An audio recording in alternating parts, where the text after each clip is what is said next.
Chapter 1485. The matter of Nielyang vomiting blood and fainting was suppressed by Wei Yong. Any soldier who dared to talk about it in private would be punished. After a series of harsh measures, the unstable morale of the army temporarily calmed down, but everyone knew that it was only temporary. There were 70,000 soldiers who participated in the battle during the day. These people had witnessed how the fire at Zhanjiang Pass started and knew how the fire was extinguished. Even God did not give them face and stood on the enemy's side. They were very flustered and worried about their future. Fighting with people was endless joy, but wasn't fighting with God courting death? That night, many people were so worried that they could not sleep well. Nielyang also woke up in the early morning. He clearly felt that his body was much heavier than before, and he had no strength in his entire body. As soon as he turned his head, he saw his tired son lying on the side of the bed. Another person called Nielyang was also lying on the side and sleeping soundly. "My lord is awake?" Wei Yong noticed that his lord was awake immediately, and his anxious mood instantly calmed down. Nielyang used his eyes to signal Wei Yong to speak softly so as not to wake Nieqing. He closed his eyes and thought about the reason for his coma. He sighed and asked, "What was the situation after I fainted?" Wei Yong said, "There was no movement on Lu Shi's side. Some soldiers in the camp spread rumors and dealt with it immediately. The morale of the army could not be shaken. Once it was shaken, the war would not be easy to fight." Nielyang said weakly, "Despite all the calculations, I didn't expect God to be on her side. She calculated the hearts of men, but she lacked a trace of God's will. After all, he was an ancient person. He did not know that the fire would heat up the air on the ground and cause it to expand and rise. He also did not know that the air above would contract and sink. The two would cause the water vapor in the air to condense into clouds and mist. Recently, the weather was about to rain. Nielyang's fire only brought the rain forward.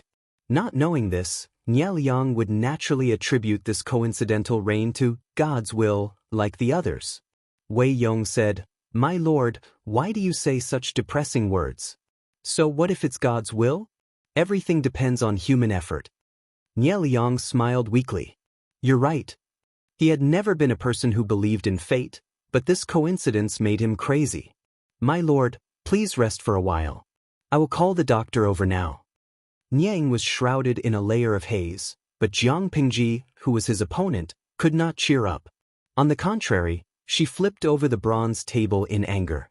Bai Ning immediately stepped forward to plead for leniency. "My lord, please calm your anger. This general thinks that there are many suspicious points in this matter. We might as well return and continue the interrogation." He had no choice but to stand up. His daughter, Bai Yuexia, was also involved in the leak of the carpentry workshop's secrets. He had never seen his lord so angry before. He was so scared that his liver trembled. Jiang Pengji suppressed her anger and did not continue tormenting the bronze table. Perhaps she would not have the chance to do so in the future. But the bronze table covered with his lord's handprints was bent in her rage.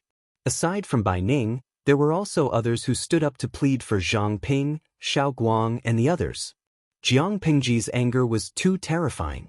They were really worried that their lord would order the execution of the three of them in a fit of anger. Why did he want to kill them? Because many of the carpentry workshop secrets were leaked. Zhang Ping and the other two were implicated. Old Man Sun Wen wanted to say a few words to persuade Jiang Pingji to punish them lightly and spare their lives. Out of the corner of his eye, he saw that Wei Ci was as still as a mountain. He could not help but frown. Zhang Ping and Wei Ci were close friends. The former was in trouble, but the latter did not say anything. Either Wei Ci was clean and gave up on his friend Zhang Ping, refusing to plead for him and sully himself, or Wei Ci was confident that nothing would happen to Zhang Ping and the others. Sun Wen glanced at Qiguan Rang again and found that he was also as calm as Mount Tai. He held his newly made feather fan and closed his eyes in deep thought. It looked like it was the latter. That was the truth. Although Jiang Pingji was angry, she did not plan to do anything to Zhang Ping and the others, let alone order their execution. She calmed her anger and glanced at the messenger. She said, "Tell me everything in detail." The matter was simple. Because of Zhang Ping and the others' negligence, a spy had infiltrated the carpentry workshop. The spy had a photographic memory and had quietly stolen several confidential drawings from the carpentry workshop. For several years, no clues had been found. It was only recently that a flaw was revealed. The spy was ready to slip away. He found an excuse that his mother was sick and asked Zhang Ping for a 7-day leave to visit his family. However, the spy did not return after 7 days. Zhang Ping was worried and sent someone to check the spy's address. Only then did he find that the house was empty. If that was the case, he would at most be suspicious. However, Zhang Ping found a fragment of old and yellowed rice paper in a bird's nest near the house. Although the fragment was only a small corner, Zhang Ping could still recognize that it was part of the design of a new crossbow that had been developed a while ago. He immediately became suspicious and ordered people to search everywhere. Finally, they found a few relatively complete drawings in the house of a sluggard nearby.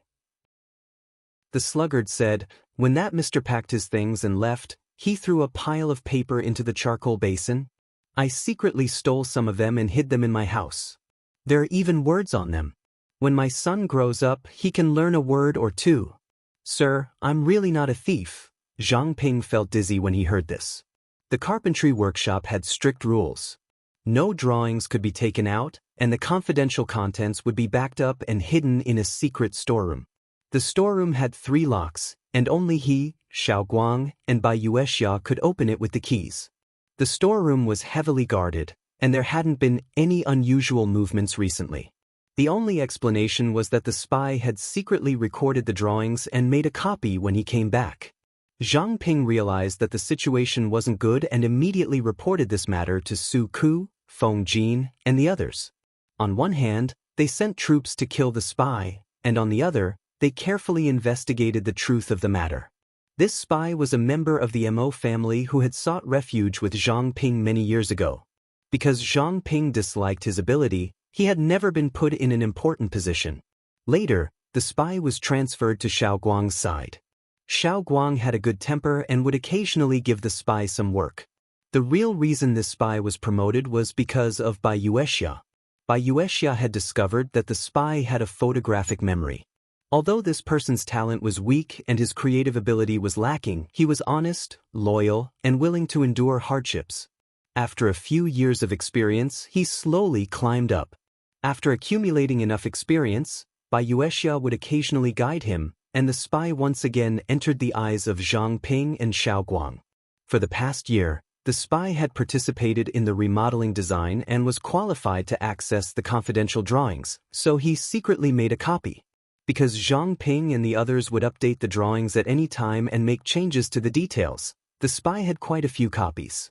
He took the final version of the draft and burned the rest, but he didn't expect a nearby sluggard to intercept a part of it. Jiang Pingji continued to ask about the spy, such as his name, background, and ancestral home. On the other side, Wei Xi's brows furrowed more tightly as he listened. He had never thought that the spy would be this person. Shi Zhong, an ordinary name, was a typical example of a person who was unknown throughout his life. However, he had an extraordinary and extremely famous wife, Bai Yuexia. Yes, in her previous life, Bai Yuexia's husband was Shi Zhong. Chapter 1486. May fall in love with you. Oh no, the streamer hates betrayal the most, not to mention betraying her with a bunch of confidential drawings. Xianxia, Tiske, how is this betrayal? She has a boss, so she's a spy. If she doesn't care about her boss but works hard for the streamer instead, that's abnormal, isn't it? However, this operation is indeed disgusting. Although the salted fish were always complaining about Jiang Pingji's bad luck, if she really encountered something that didn't go her way, the salted fish were even more furious than she was. The streamer in front of them is their 5 million salted fish coach. No one can bully her except them. Tangled Pegasus, sigh, am I the only one worried about Zhang Ping and the other two? Although this was done by a spy, they are also responsible for their negligence. The missing drawings are most likely a military secret. These charges are probably not easy to get away with. Because Zhang Ping and the others were technical geeks and engineering students, They rarely appeared in front of Jiang Pingji, and the salted fish rarely saw them. Even so, the salted fish still quite liked the three, and there were also spontaneously organized fan groups among the people. Zhang Ping and the others made a big mistake, and the salted fish could not help but feel worried for them. When Bai Ning and the others pleaded for mercy, some salted fish also echoed and pleaded for mercy. Some salted fish even suggested crowdfunding to reduce the punishment. However, a few salted fish bosses saw it clearly. In Yueja Zhuge Qinma, not to that extent. The charge of inadequate supervision can be serious or minor. It all depends on the streamer's choice. Zhang Ping and the others did not collude with the spy, and the streamer has been vigorously supporting technological research and development. She will most likely be lenient.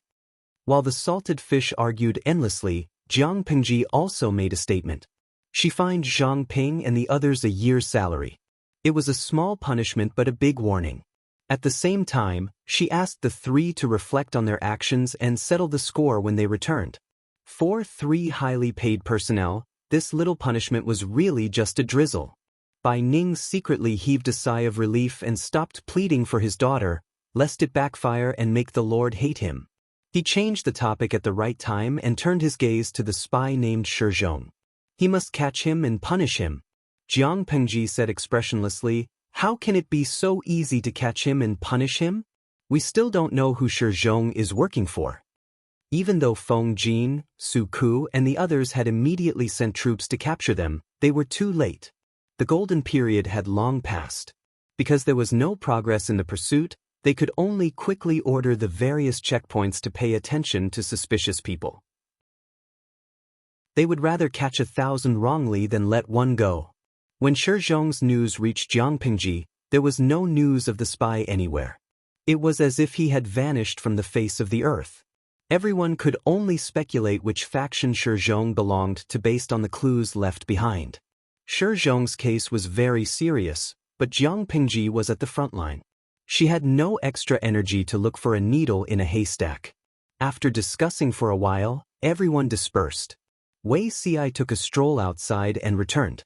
Jiang Pingji said, "Aren't you burying your head in the sand? Apart from a few people with bad eyesight and a few people with no brains, who doesn't know that you and I have been in cahoots for a long time? If you go out for a spin and come back, it will give people the feeling that you're hiding something and make them suspicious." When Wei Ci heard the words hooking up and committing adultery, he immediately felt that his lord needed to take up some cultural lessons. "I know that person called Shi Zhong." Wei Ci coughed softly and briefly explained the reason for his visit. "What? You know him? Why didn't you say it just now?" Jiang Pengji knew the reason after thinking for a while. "It's inconvenient to say?" Wei Ci knew him, but it was inconvenient to say it. The only explanation was that he knew Shi Zhong in his previous life. It's indeed inconvenient. Although we don't have any interaction in this life, we met a few times in our previous life. I know a little. In this life, Wei Ci and Shi Zhong did not have any interaction at all. He could not possibly use the excuse of calculating with his fingers and observing the sky at night to fool people. He continued, "Shi Zhong's ancestral home is in Zhongzhou Maozhou. Because of his inelegant appearance and short stature, he was rejected to become an official. In this era, one could not become an official just by having talent and background. It also depended on one's height, appearance, physical disability, and skin that was exposed. In short, if one did not look good, he would not be qualified to become an official. He could only be an ordinary person for the rest of his life. Even if there were other ways to become an official, he would most likely not be put in an important position.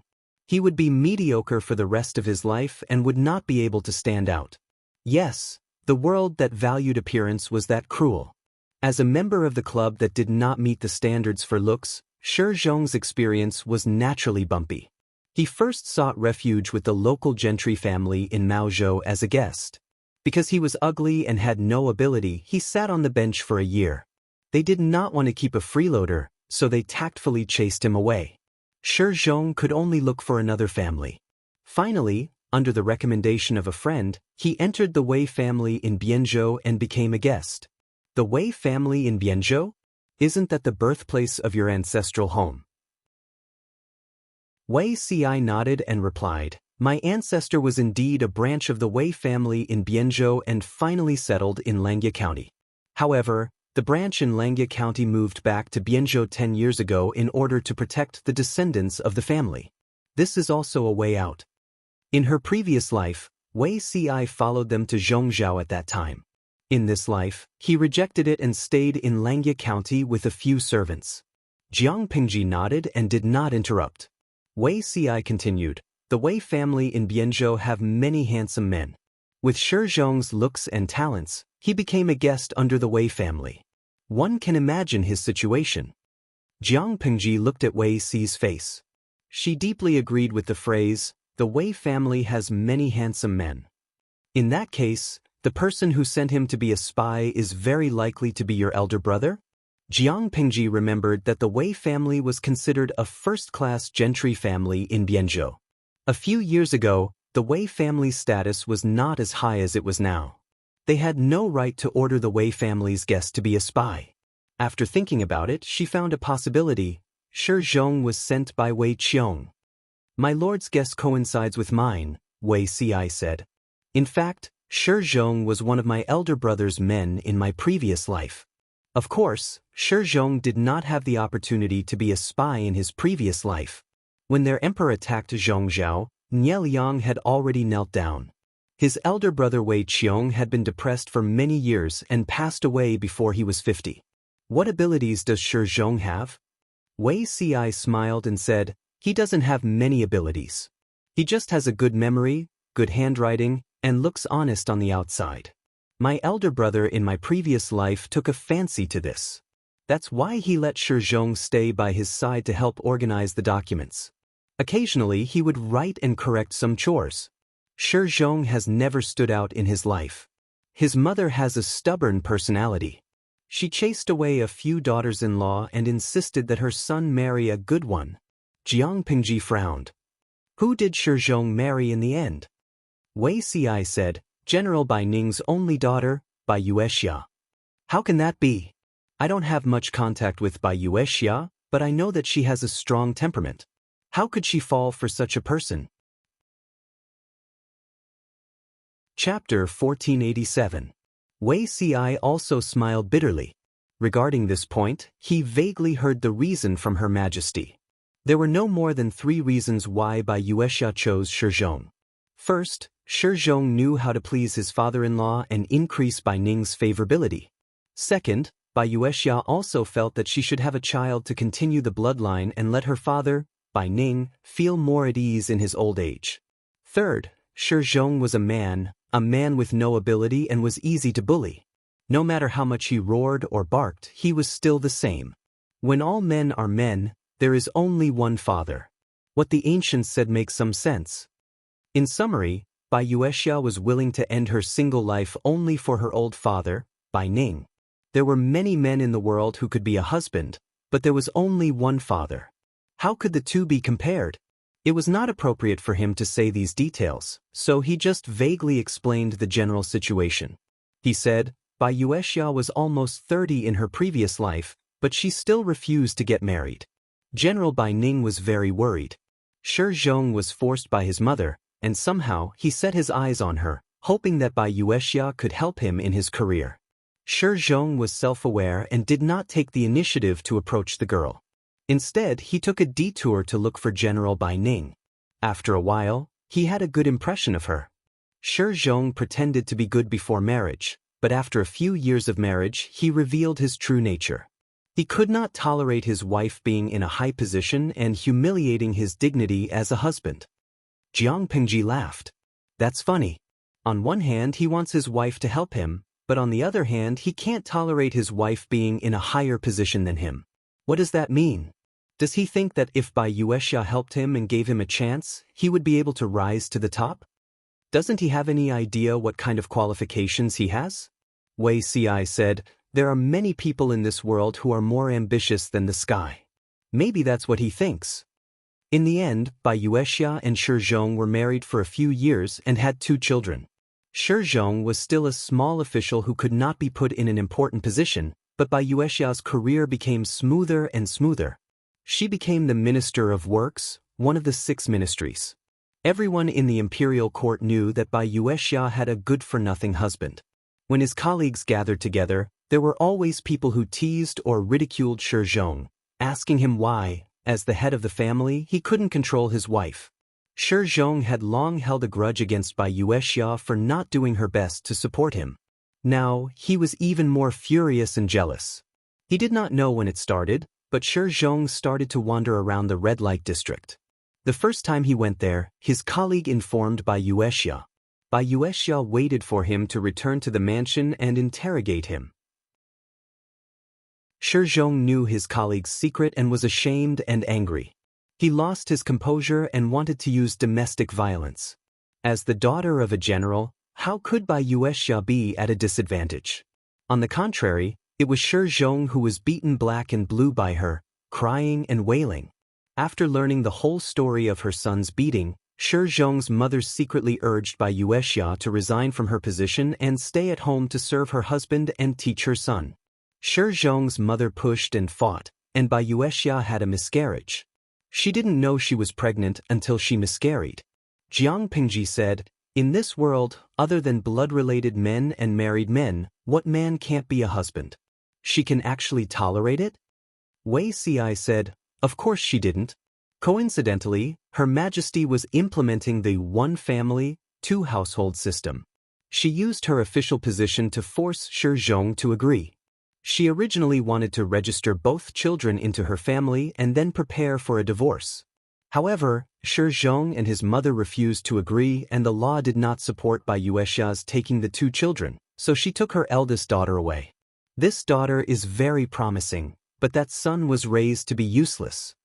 Bai Yuexia's eldest daughter was chosen to be the study companion of the crown prince, Jiang Yan. Looking at the relationship between the 2 children, they would definitely be the left and right arms of the young emperor in the future. Bai Yuexia's son was raised to be arrogant and willful by Shi Zhong and his mother. After Shi Zhong remarried, his wife maliciously praised him to death. When the child was 15 years old, he fought with others and rode a horse to race. He trampled 6 people to death and was finally sentenced to death. Jiang Pingji was not surprised. Shi Zhong and his mother are not good. How can they teach their child well under the influence of what they see and hear? Wei Ci said, "That child, I'm afraid his innate talent is not good. He takes after his father." Before Bai Yuexia divorced, she was the one who raised the child. Not long after the divorce, Bai Yuexia found out about her son's situation in the residence.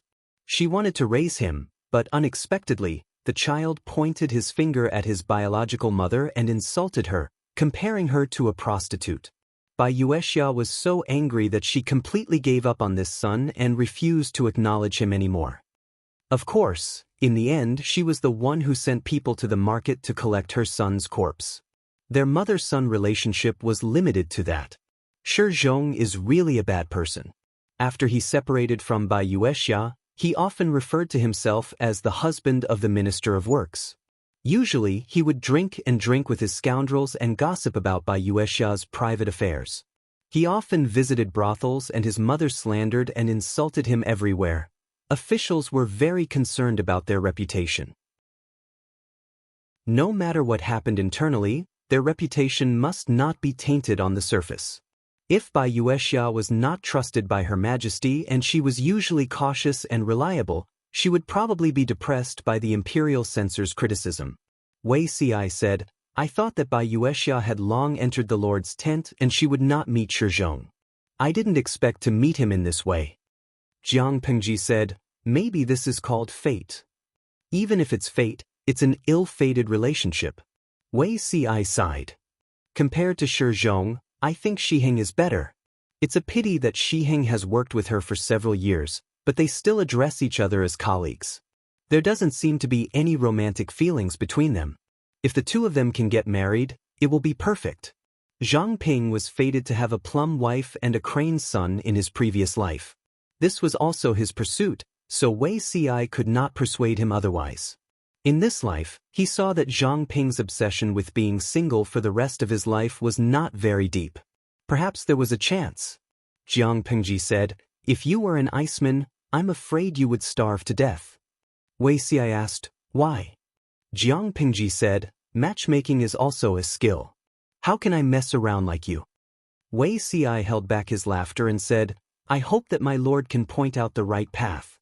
Jiang Pingji said as if she had been through it, to deal with this kind of situation, you should get straight to the point. Don't pretend to be ambiguous. Ask them what their impression of each other is and whether they are willing to lie in the same coffin after 100 years. Won't that solve the problem? Wei Si was speechless. Wasn't this too simple and crude? I'll go back and try. Maybe I can be a matchmaker. I haven't been to a wedding for a long time. Jiang Pingji hesitated for a while and said, wait, why do you want to matchmake Shiheng and Yuexia, and not someone else? It's not that I'm biased, but Shiheng has a dignified appearance. If he has the intention to get married, I'm afraid that his family's doorstep will be flattened by icemen. The possibility of him choosing Yuexia doesn't seem high. Wei Si held back his laughter and said, Shiheng doesn't rely on a face to distinguish beauty from ugliness, he relies on his hands. Because of this strange illness, others thought that Zhang Ping was arrogant and difficult to get along with. Wei Si was one of the few friends he had. He took the initiative to get to know Wei Si only because he had a pair of hands that made people fall in love at first sight. Chapter 1488. So he's face-blind. Based on his situation, it's indeed difficult for him to find someone he likes. After all, no one knew what kind of hands Zhang Ping liked. No matter how good-looking Wei Si's hands were, they belonged to someone. They couldn't give them away. Wei Si said, My lord, why don't you send someone to guard the mountains near Zhanjiang Pass? Maybe there will be some gains. Since Shi Zhong was sent by Wei Si's elder brother, Wei Dan, he would definitely find a way to hand the things over to Wei Dan after stealing the secrets. At this time, Wei Dan was in the Nye camp outside the pass. Shi Zhong would definitely not go far. He would most likely cross the border nearby and sneak in. Jiang Pingji nodded. I understand. Later, send someone to guard and arrest any suspicious people. Since the end of the siege, the troops of the two armies had not moved. Nye Liang needed to recuperate, and Jiang Pingji needed to reorganize the troops. She counted with her fingers. The supplies sent by the logistics were almost here. Time passed in a flash. The new episode of Dream of 1,000 Years began the lucky draw. The 5 million salted fish rubbed their hands excitedly. Yen Rian, make another wish. I'm willing to exchange 15 pounds of meat for a dream of 1,000 years! Tong Meng, I also make a wish. I'm willing to exchange Tang Qi for a dream of 1,000 years! Fu Duo, choose me, choose me. I woke up early today to go to Jinshan Temple to pray. I'm very devout. Looking at the screen full of prayers and metaphysics, Jiang Pingji sighed and pressed the lucky draw button. Countless salted fish IDs flashed in the center of the screen. After a minute, there was a beep. The lucky emperor was born. Lan Chue Yubuja, me. It's actually me. I'm so lucky. Goodbye, I'm going to cross over. The lucky emperor was so excited that he was incoherent. The other salted fish felt sour in their hearts and roared angrily, bah! Because of the previous lucky emperor's strategy posts, the salted fish were seriously prepared, regardless of whether they were lucky enough to cross over. Maybe one day they would be lucky enough to cross over. The new lucky emperor happily ran to her Simmons bed. She did not take off her clothes or shoes. She lay flat on the bed and closed her eyes.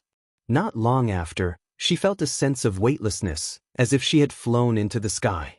When she opened her eyes, the scenery around her had changed greatly. She was not lying on a spring mattress, but wild grass and gravel. No way, so unlucky, a slightly deep male voice escaped from his throat, scaring her into covering her mouth.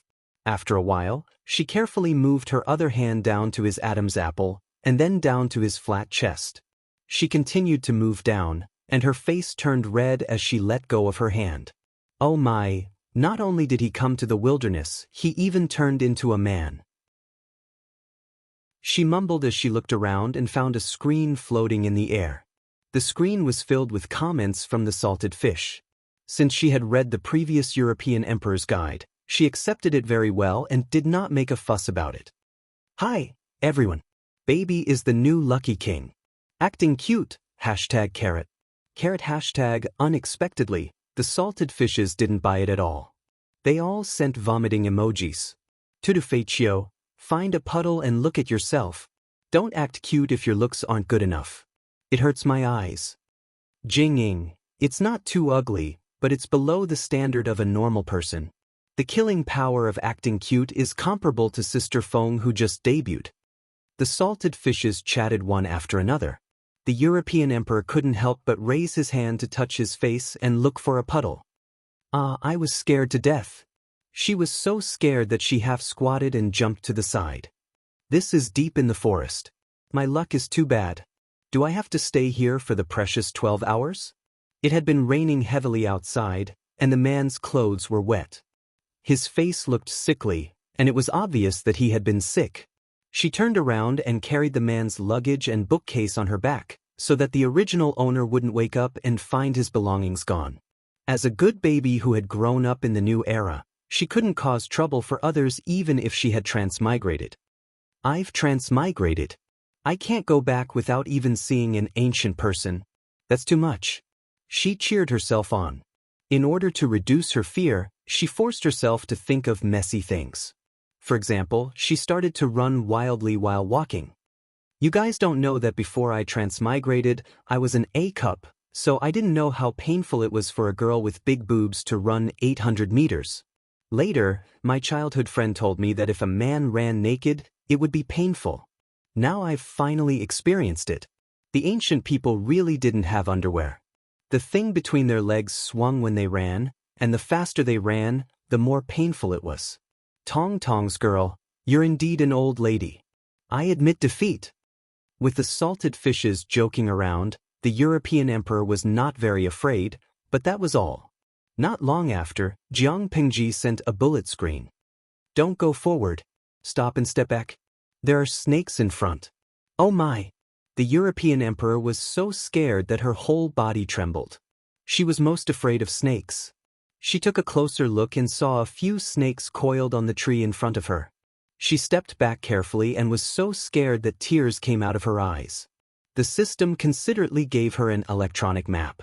The red dots on it meant that there were dangerous beasts. The European emperor only needed to put her hand on the red dots to see the species of the beasts. A rough scan showed that 70% of them were snakes. The density of snakes in the wild was too high, wasn't it? But it made sense. In her era, the number of humans had skyrocketed, squeezing too much living space. Snakes had no habitat, so it was a problem for them to reproduce and survive. It was different in ancient times. The number of humans was small, and there were many habitats in the wild. Snakes could restrain humans, so the density was naturally high. Careful to avoid dangerous creatures, she climbed down the mountain, stumbling. She didn't know if the man climbed over the mountain and wanted to go down, or if he had just climbed a few dozen meters. Anyway, she refused to stay in the forest with wild beasts. After spending more than an hour, she finally went down the mountain. Oh my, there's smoke over there. It's almost noon. She could vaguely see smoke rising from the horizon, and she could vaguely see the outline of some buildings. Her heart was moved. She opened her arms and hugged the sky.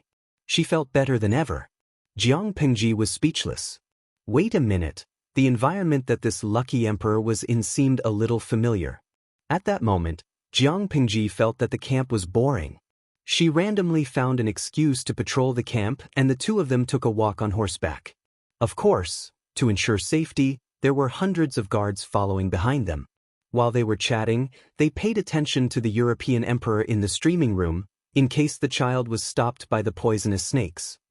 Little Erlang, carry your school bag to school. The European emperor hummed a nursery rhyme and found a white horse and a red dress reflected on the stream not far away.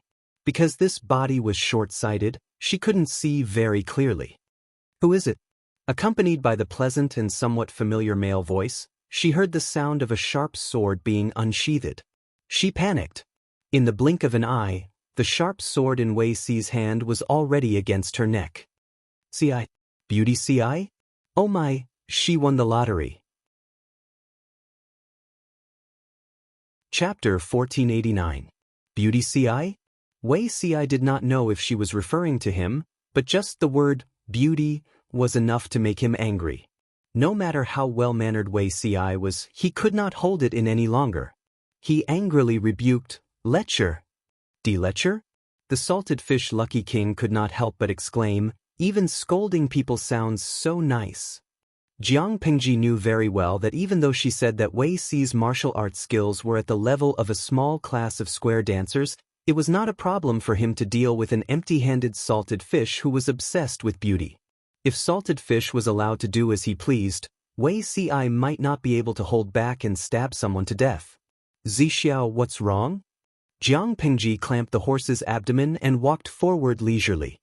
White snorted and did as she said. It looked extremely docile. Hearing these words, the salted fish Lucky King could not help but look at the newcomer. Because she was short-sighted, she couldn't see clearly at first. She only saw a red shadow on a white horse approaching her. When the other party arrived in front of her, four words suddenly popped up in her mind. Fresh clothes and furious horses. The woman on the back of the horse was dressed in red, and there was a faint smile on her handsome face. The white horse she was riding on was snow white from head to toe, and there was not a single flaw on it. The salted fish European king stood rooted to the ground. He stared at the screen for a long time, and his brain froze for a moment. Unbeknownst to him, the live stream was already bursting at the seams. Countless unlucky people were wailing in anguish, passionately portraying what it meant to be envious, jealous, and hateful. Tudu Feichio, this is a historic moment. I never thought that salted fish would have the chance to be in the same frame as the host.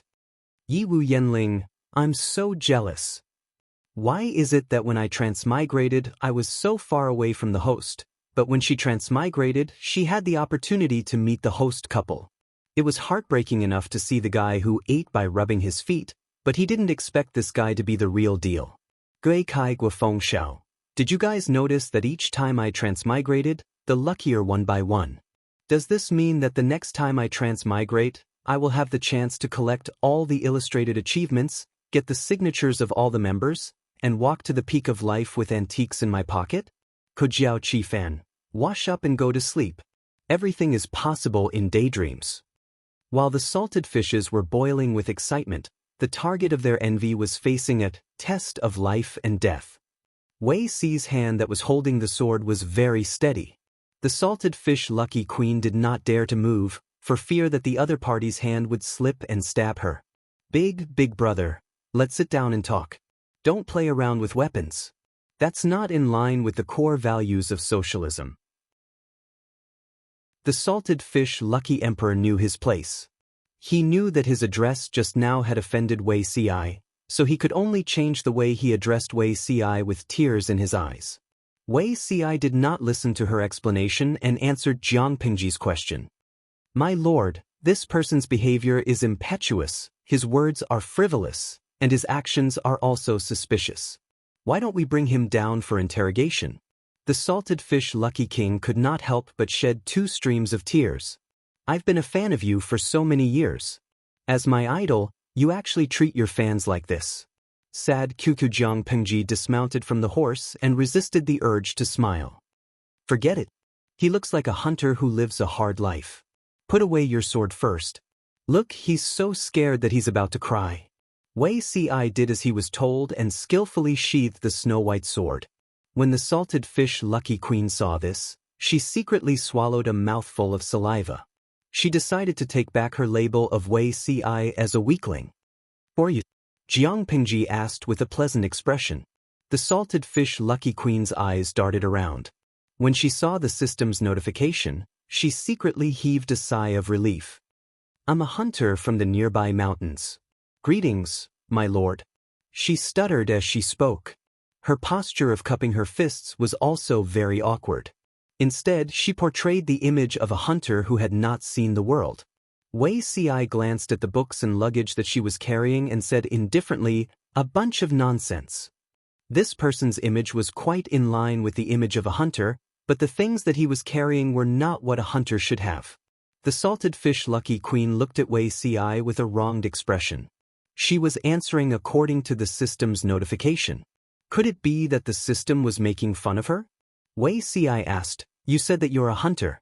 Then whose things do you have on you belong to?" When the salted fish lucky queen heard Wei Si's question, she suddenly had the illusion that her heart was beating 70 beats per minute.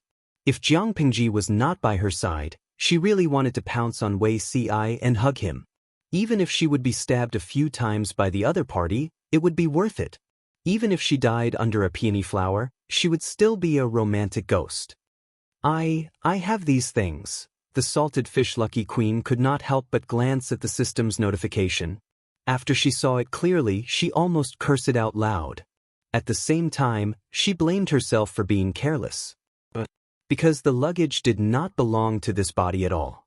I picked up these luggage. The salted fish lucky queen stuttered. Her entire face looked even more aggrieved and pitiful, as if she was about to cry in the next second. I really picked them up.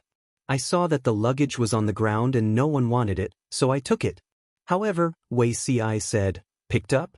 There were not many households near Zhanjiang Pass. After the war started, the evacuation of the people was hastened. Now that it's in the wilderness, where did you pick up these things? Could it be that the nearby bandits were tempted by the wealth and killed to steal it? The salted fish lucky queen watched as Wei Si placed his right hand on the hilt of his sword. Her legs turned to jelly. Why did Beauty Si guess so accurately? Yes, this body was actually a bandit who made a living by robbing people. There were 6 other accomplices. Since the war started at Zhanjiang Pass, the 6 accomplices were afraid of Jiang Pingji's power and influence. They secretly moved to another place. Only this body could not leave because it had to take care of its elderly mother. Because there were no passers-by, the bandit had a hard time. He did not make any business for a few days. Yesterday, he met a sloppy refugee. He followed him with a hatchet in his hand. It happened to be raining heavily. The bandit and the refugee were fighting. He thought that he could kill the person in a few moves. He did not expect the other party to be so stubborn that he would rather die than let go. In desperation, the bandit chopped randomly with the hatchet a few times. The heavy rain quickly calmed his feverish mind. He realized that it was very likely that he had killed someone. He was so scared that his legs turned to jelly. He turned to escape. The mountain road was rugged and it was raining heavily. The bandit lost his footing and rolled down the mountain. When he woke up the next day, he had already become the salted fish lucky queen. The system gave a brief introduction, but the salted fish lucky queen only saw that the body was that of a bandit. She killed someone? Wei Si used a sword to scare her. She shivered and confessed everything. Wei Si's face was livid. Jiang Pingji, who was standing 2 steps away from him, secretly face-bombed. She was sure that the salted fish lucky queen was a good girl. She would confess whatever Wei Si lied to her. In a more complicated environment, she would not survive more than 2 episodes. Jiang Pingji even covered up for her and said that she was a hunter who lived nearby. So, you really killed someone to steal their wealth? Wei Si's left thumb pushed against the sword's guard. The snow-white blade was slightly unsheathed. Chapter 1490. She thought she was lucky enough to meet 2 of her idols. She didn't expect Wei Si, one of her idols, to want to kill her. Was she going to be the first unlucky person to die in the hands of her idols in the history of Dream of 1,000 Years? The more she thought about it, the sadder she felt. The more she thought about it, the more she wanted to cry. At the critical moment when her life was threatened, she cried herself hoarse. Wei Si was speechless. This bandit was not tall, but his muscles were solid. He belonged to the short and capable type, and he had a ferocious appearance. He didn't expect that the honorable person, who could cure children's cries at night, would have a cowardly and weak heart. He only said a few words, and the other party actually cried. No matter how bad Jiang Pingji's temperament was, she would not deliberately humiliate someone who treated her sincerely. The lucky guy in front of her was even her fan. Zixiao, why don't you send someone to investigate the things he robbed? Even though he is a robber who has done many evil things, his filial piety is commendable. The law is nothing more than human feelings. If you really want to punish him, you have to let him settle down his old mother at home first. We can't let the old lady lose her son and have no one to take care of her. Jiang Pengji's voice was like the sound of heaven to the salted fish lucky guy's ears. What do you think? Wei Ci took 2 steps back and bowed. It's all up to you, my lord. The salted fish lucky guy heaved a sigh of relief. His eyes were as red as a rabbit's, inexplicably weakening his fierce temperament.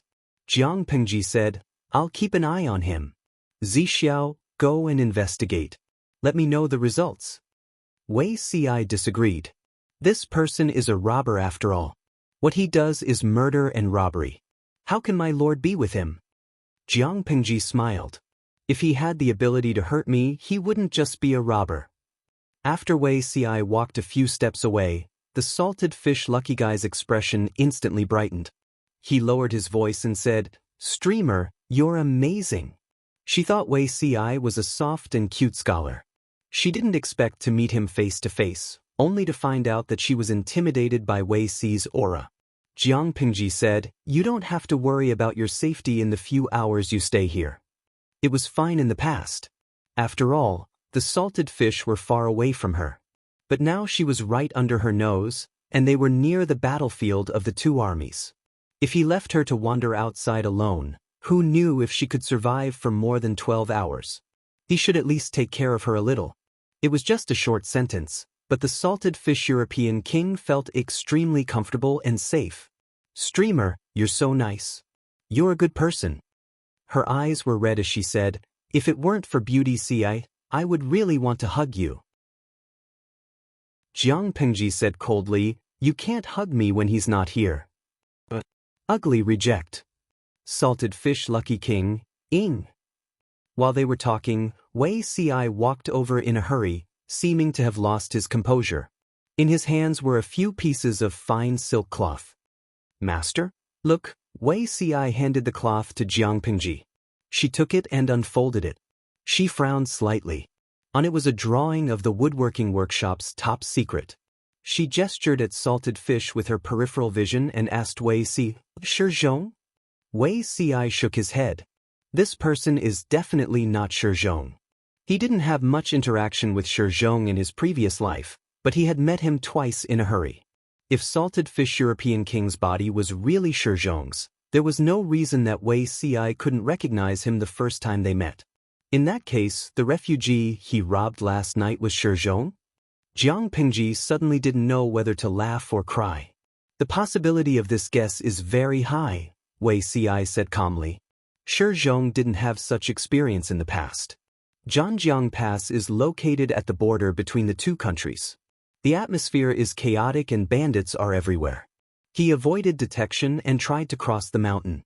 It's hard to guarantee that he won't encounter bandits who block the road and rob him. In the previous life and this life, everyone's fate had changed greatly. Shizhong was still as unlucky as ever. Jiang Pengji said, Send someone to search the mountain. I want to see him alive or dead. Regardless of whether Shizhong was truly loyal to her, he had worked under her for a few years. Wasn't it a betrayal to betray his master now? She could tolerate the shortcomings of her subordinates, but she couldn't tolerate her subordinates betraying her. Traitors had to die. It's best if he's alive. I'll kill him myself. Salted fish European king interrupted and asked her, What if he's dead? Whip the corpse. You have a heavy taste. Wei Ci's face darkened and he scolded, Don't be rude. Salted fish European king immediately became as quiet as a quail. She didn't even dare to look around. The real Beauty Ci was very different from the gentle gentleman she imagined. She felt pressured. Jiang Pengji heard her ridicule and laughed. Do you know? This is the difference between the original and my peers. Incisive. Salted fish gave Jiang Pengji a thumbs up. Human nature was complicated. People would show different faces to different people. Wei Ci was no exception. To friends, he was talkative and considerate. To outsiders, he was elegant and dignified. To his lord, he was loyal and devoted. To those who offended his lord, he naturally had a stern and angry side. The Wei ci in Salted Fish's mind was based on the Wei ci she saw in the streaming room. Naturally, it was different from reality. Wei ci sent someone to search for Shi Zhong's corpse, but after searching the mountain, they only found a pool of blood and drops of blood scattered intermittently along the way. Shi Zhong wasn't hacked to death last night. After waking up, he hastily treated his wounds and left. Looking at the time, he's most likely at the Nye camp. Wei ci said, "When I sent people to search the mountain, the soldiers reported that there were obvious footprints nearby. The number of people was between 15 to 20. This group of people seemed to be looking for something, but they returned home when they couldn't find it. I boldly guessed that this group of people was led here by Shi Zhong? Most likely so." Jiang Pingji silently calculated the time in her heart and roughly reconstructed the process. The bandits slashed Shi Zhong randomly and thought that he was dead. In a hurry, they ran and fell down the mountain. In fact, Shi Zhong only fainted. When Shi Zhong woke up, he knew that he couldn't snatch the things from the bandits alone. He could only continue to climb the mountain and seek refuge in the Nye camp. Then he would bring people to look for the bandits. Unexpectedly, the bandits were transmigrated by Lucky King. Lucky King mistakenly thought that the stolen things belonged to the bandits and brought them down the mountain. If Lucky King didn't transmigrate or didn't take the things, these things would have been taken back by Shi Zhong. This speculation made sense. Jiang Pingji smiled and said, "In that case, this bandit did a good deed?" Salted Lucky King rushed to say, "Does this count as me atoning for my crime?" Wei ci was noncommittal. Jiang Pingji took the opportunity to ask, "You can say so. Do you have any wishes?" Salted Lucky King's nerves were tense and she suppressed her wildly beating heart. She had to think carefully about what she wanted. There was only one chance, so she couldn't make a hasty decision. After thinking about it, Salted Lucky King realized that she was also a greedy person. She actually wanted everything. In the end, she asked for everyone's autographs. Jiang Pingji took the initiative to give her a set of fashionable headwear for women. "I saw the bullet screen earlier. You seem to have mentioned that you're getting married soon. This is my gift." Salted Lucky King was stunned on the spot. Her cheeks were fluttering red. Chapter 1491. Thank you. The Lucky Queen suddenly became shy. She felt that it was the best gift she had ever received in her life. It made the wedding meaningful. "I wanted to have a Western-style wedding, but I've changed my mind.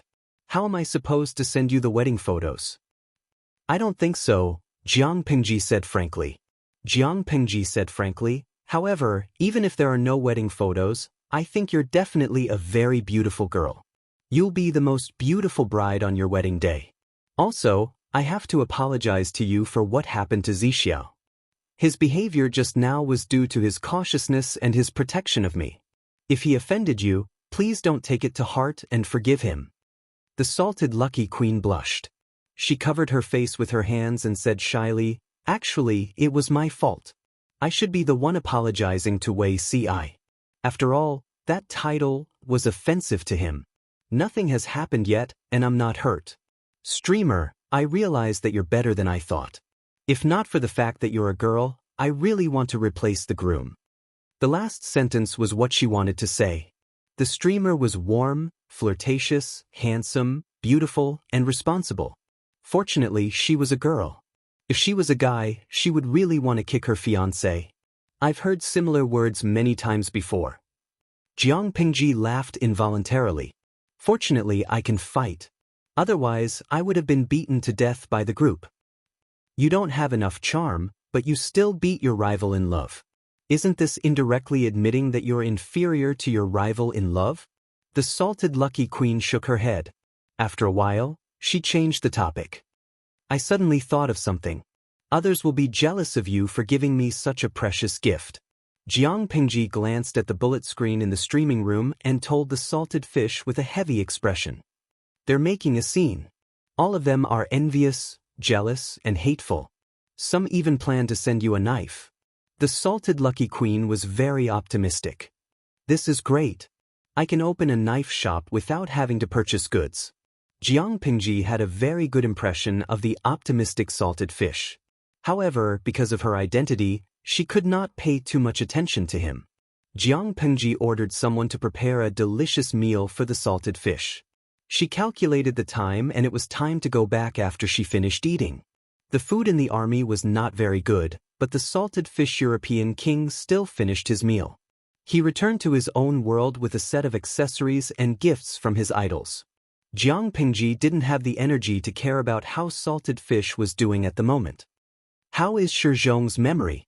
Since he has a photographic memory, even if he doesn't have the blueprint, he should be able to write it down, right? Although they had recovered the blueprint, Shi Zhong had run back to the Nye camp. Leaving this person alive would ultimately be a scourge. You don't have to worry too much about this. Let's not talk about whether or not Shi Zhong can restore the contents of the blueprint. Even if he can, how long will it take to mass-produce them? CI had just sent someone to interrogate the robber, and the robber confessed everything out of fear. He said that he had cut Shi Zhong's hand, cheek, collarbone, and shoulder. With such injuries, even if he didn't die, he would still be half dead. If the injuries were any deeper, it was difficult for him to even hold a brush, so how could he draw a fine picture? Jiang Pingji felt better after hearing that. On second thought, she was suddenly curious about Niel Yang's reaction. Shi Zhong, the chess piece, was completely useless. He went for wool and came home shorn. Even if Shi Zhong wasn't sent by Niel Yang, he was most likely very depressed. Just as Jiang Pingji had guessed, Niel Yang was indeed very depressed at the moment. If he hadn't restrained his temper, he would probably have flown into a rage. Wei Yong said apologetically, "I didn't do my job well. If I had been more cautious and sent someone to receive him earlier, perhaps." Niel Yang interrupted him and sighed in his heart. "Forget it. Even God is helping Lu Shi. What can we do?" Shi Zhong didn't meet anyone who was pursuing him along the way, but he just had to meet a robber when he was crossing the mountain. I have to say, maybe this is fate. When luck was good, everything went smoothly. When luck was bad, even a sip of herbal tea would get stuck in one's teeth. Wei Yong blamed himself incessantly. This matter was his fault. If he had been more cautious and sent someone to receive Shi Zhong, it might have been a different situation. Niel Yang asked again, "How is Shi Zhong's injury now?" He remembered that Zi Shun had said that Shi Zhong had a photographic memory. It didn't matter if the drawing was lost. He could still write it down if he was alive. Wei Yong sighed softly. "Not very good. The military doctor said that his right hand was cut by a hatchet. He won't be able to write for a while. The wound on his cheek is too deep. His left eye can't be saved. The wound on his left shoulder has spread to his collarbone. It's not easy to heal and it's very easy to rupture." It had to be said that it was a miracle that Shi Zhong could come back alive. He had the heart but not the strength for other matters. Niel Yang was silent for a long time. However, the two of them didn't know Shi Zhong's determination to climb up. If he couldn't write with his right hand, he would use his left hand. If his left eye was blind, he would only keep his right eye open. If he couldn't move the wound on his shoulder, he would lie down and draw. He had endured humiliation for so many years before he finally got the perfect opportunity to be promoted. How could he give up halfway? In fact, during the years he was undercover in the woodworking workshop, he had thought of defecting. However, the idea didn't last long. After all, the woodworking workshop was a low-level government office. Even if Jiang Pingji attached great importance to it, the people inside almost didn't participate in politics. Zhang Ping, one of the three heads of the woodworking workshop, had worked there for 2 years, but that was because Jiang Pingji was short of talents. Zhang Ping and the others enjoyed excellent treatment, but they didn't have any real power. Or rather, the woodworking workshop was a department that didn't have any power. If Shi Zhong stayed there, no matter how hard he tried, he could only climb to the position of Zhang Ping and the others. Without real power, what was the point of having a high position? However, Shi Zhong was right-handed. He couldn't use his left hand to write. How could he draw exquisite and detailed drawings? He didn't make any progress for a few days. At that moment, Jiang Pingji had finished reorganizing. Several batches of supplies arrived one after another. It's not a solution to always be in a deadlock. We have to find a way to break through, Qiguan said. Niel Yang refused to accept the challenge for several days.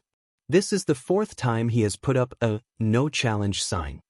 Even though Niel Yang had put up a no challenge sign, Jiang Pingji could still fight if she wanted to. However, they were holed up in the camp.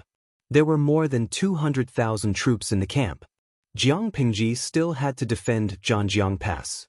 It was impossible for her to attack with all her might. Therefore, she could only watch helplessly when they put up a no challenge sign. There are only 2 ways to deal with such a situation. First, find trouble with them. Second, if there's no trouble, then create trouble. Qiguan glanced at his lord from the corner of his eyes. She was the one with the most crooked ideas. Someone suggested, why don't we try to lead the troops to attack at night? Jiang Pingji said, 8,000 people to sneak attack a camp with more than 200,000 troops? If we can't hurt them, we can only let them have a good dream. This idea was too bad. However, let them have a good dream? Niel Yang was now a patient. He probably couldn't stand the torment. Bai Ning said, I have an idea. Jiang Pingji said, tell me about it. Chapter 1492. Bai Ning wasn't the only one who wanted to make a contribution. The 5 million salted fish in the streaming room also wanted to join in. Pulsation activation. Come up with a plan to build up your character and beg for an adventure called Dream of 1,000 Years. I want to be a top scholar. After searching for a long time, I suddenly saw the content of General Tian Dan of Qi setting up the Flaming Bull formation during the Warring States period. I think it's possible. Does the streamer want to get 1,000 bulls to give it a try? Tie a knife to the bull's horns, tie hay to their tails and ignite it, then charge at the enemy's camp. Tudufatio, save it, don't come up with a bad idea. If you want to use this idea to build up your character, I'm afraid you won't have any adventure in your next life. The big boss is a big boss. He has the demeanor of a master when he speaks. Gui Kai Guo Fengxiu. The Flaming Bull formation sounds awesome, but it's actually very unlikely. If I remember correctly, during the Civil War before the founding of the People's Republic, both parties tried the Flaming Bull formation, but it didn't work because the frightened bulls wouldn't charge at the enemy. Tie a knife to a bull's horn? Be careful not to stab your own people. The Flaming Bull formation? It's better to make a bull formation, it's more feasible. After all, animals can't understand human language, and it's impossible for them to obey orders like soldiers. Although there are records of the Flaming Bull formation in history, history can't be completely trusted. The practical difficulty has to be considered. If one plan doesn't work, another plan comes up. Shuli Jiqiu, if the Flaming Bull formation doesn't work, then we can learn from Wife Chow and attack Crow's Nest at night in the classic Battle of Guandu. The streamer sends troops to attack their logistics granary. As long as they burn all their food, the battle will be easy. In Yueja Zhugachinma, Hihi, do you know where Niel Yang's logistics granary is? The salted fish are so eager to come up with a plan, only because Jiang Pingji's gift to the lucky emperor made them collectively explode. That lucky emperor was extremely lucky. If he had the treatment of a 5 million lottery winner, the other lucky emperors only had $5 at most. It's infuriating to compare. The lucky emperor hasn't held a wedding yet, but he's already released his wedding photos online. He spent a high price to buy custom-made fabric and hired a professional tailor to customize his wedding dress. It's a perfect imitation of Lu Zhao's wedding dress. There are more than 20 pieces of headgear scattered. When he wears all of them and puts on his wedding dress and makeup, everyone is envious. The lucky king added another sentence. This will be a family heirloom in the future. It will be passed down to the daughter and not the son. I hope that the daughter in the future will also be beautiful. The European emperor posted a photo of the salted fish downstairs acknowledging his mother-in-law. Because of this lucky emperor's fortuitous encounter, the salted fish were even more enthusiastic about Dream of 1,000 Years. It was unknown who said that speaking more in the live broadcast room could increase the chance of winning a prize, but the number of bullet screens had doubled in the past few days. The salted fishes tried their best to come up with suggestions, but Jiang Pingji did not accept any of them. Bai Ning's suggestions were somewhat feasible. Everyone discussed and came up with a rough battle plan. As the saying goes, if the mountain is not me, then I will be the mountain. So what if Nieliang keeps hiding? Since a frontal battle during the day would not be able to inflict serious damage on them, they could only try to do so at night. Jiang Pingji had initially rejected the idea of attacking at night, but after Bai Ning's improvement, attacking at night was not a bad idea. As everyone knew, before Bai Ning followed Jiang Pingji, he was in the firecracker business. His ancestral skills were very reliable. Therefore, that night, the Nye camp was still peaceful. The patrolling soldiers handed over their shifts as usual. The bonfire outside the camp occasionally made 1 or 2 crackles. Because Nye Liang was not feeling well, Nye Qing took the initiative to take on the trivial military affairs. He tried his best to help his father share the burden.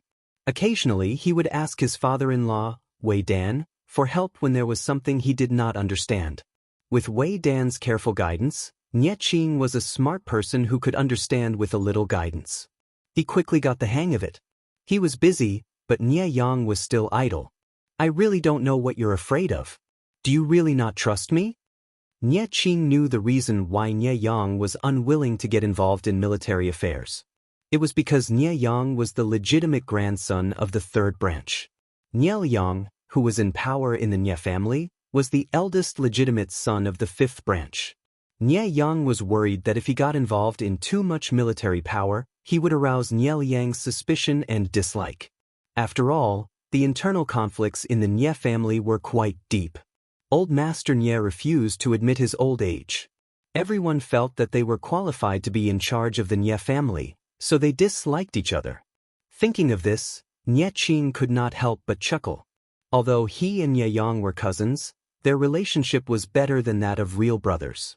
How could he be so suspicious of his own brother? Nye Yang lazily turned over. He said, "That's not it. This little brother is mediocre and untalented.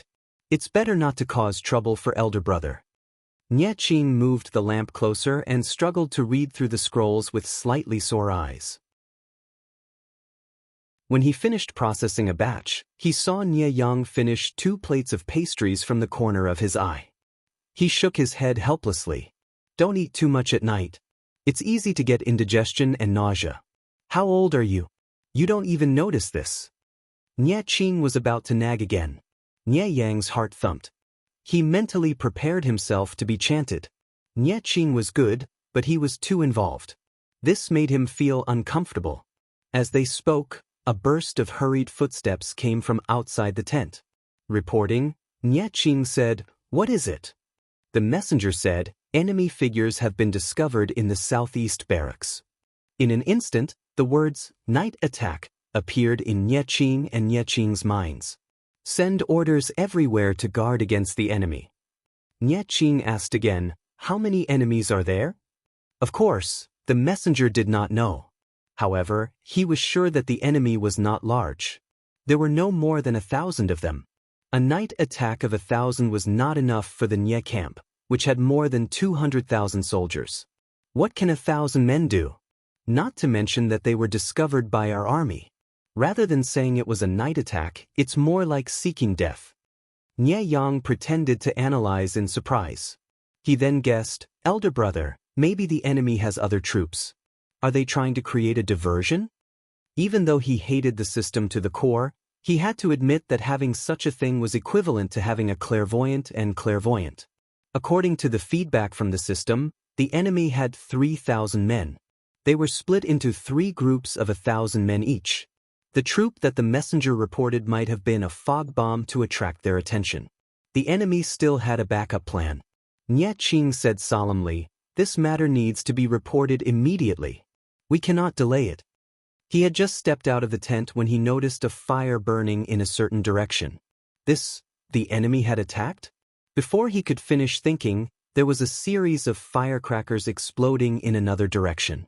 As if to cater to these 2 changes, there was another ambush.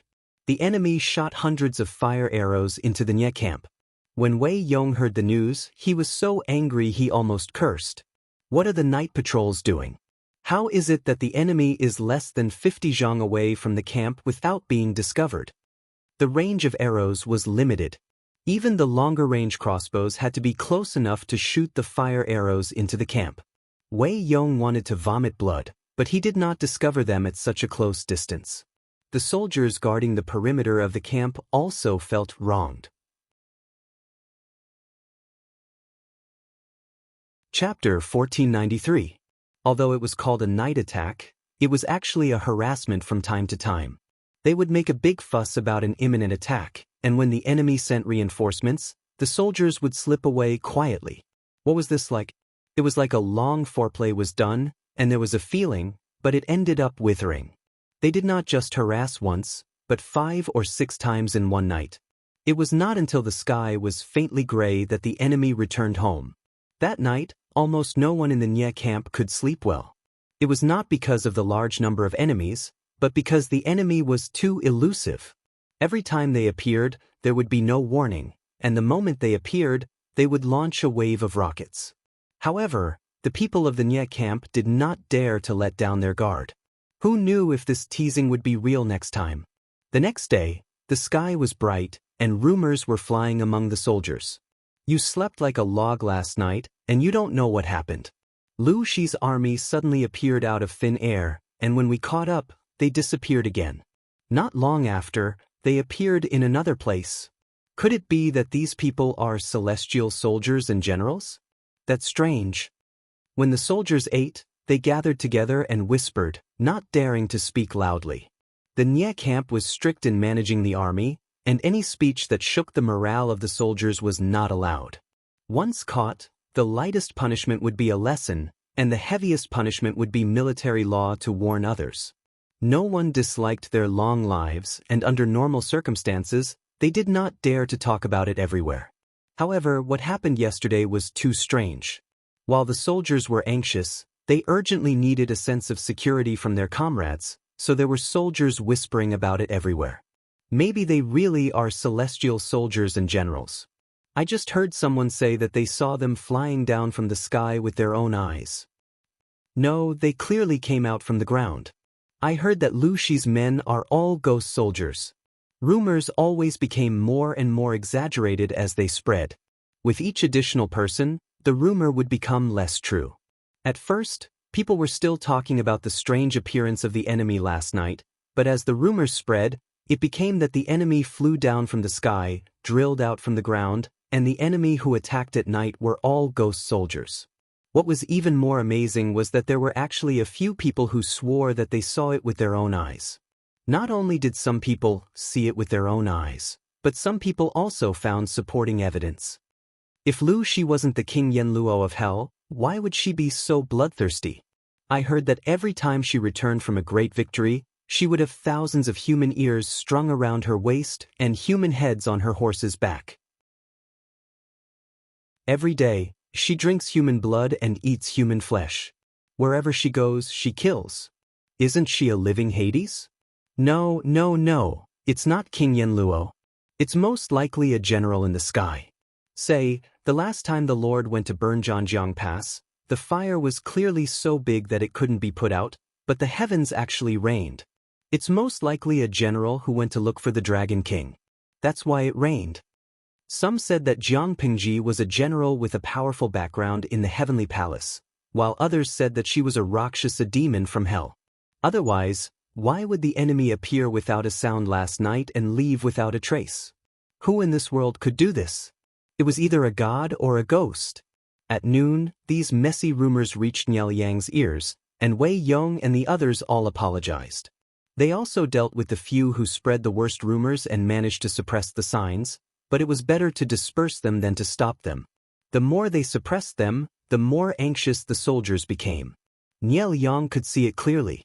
No matter how Jiang Pingji approached them quietly, the enemy's purpose of the night attack was nothing more than to force him to fight.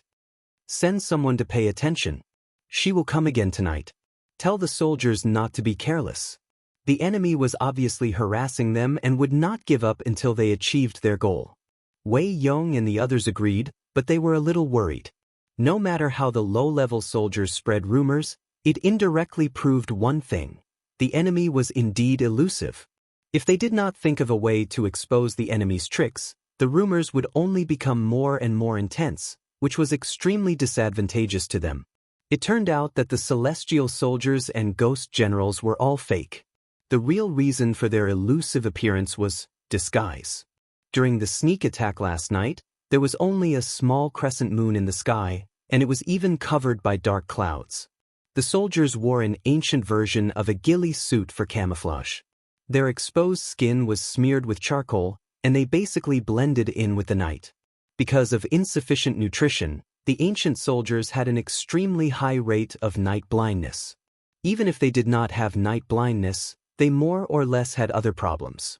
It was difficult for the soldiers standing on the watchtower to discover the small movements in the distance, let alone to warn them in advance. This was the real reason why Jiang Pingji's soldiers were elusive.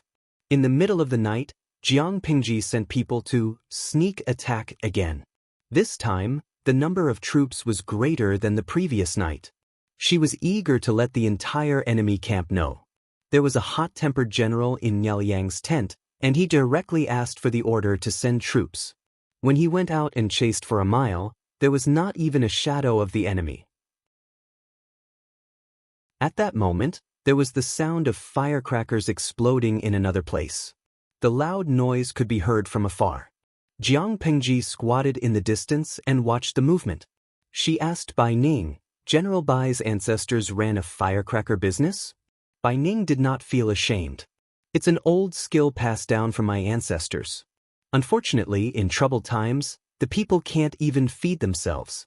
How can they have the mood to play with these things?" Because the ancestral business could not continue, Bai Ning could only find another way out. His daughter also had to get married. He had to climb a little higher in order to find a husband of a higher level for her. Jiang Pingji asked, "General Bai, do you have any thoughts?" Bai Ning was dumbfounded. What thoughts could he have?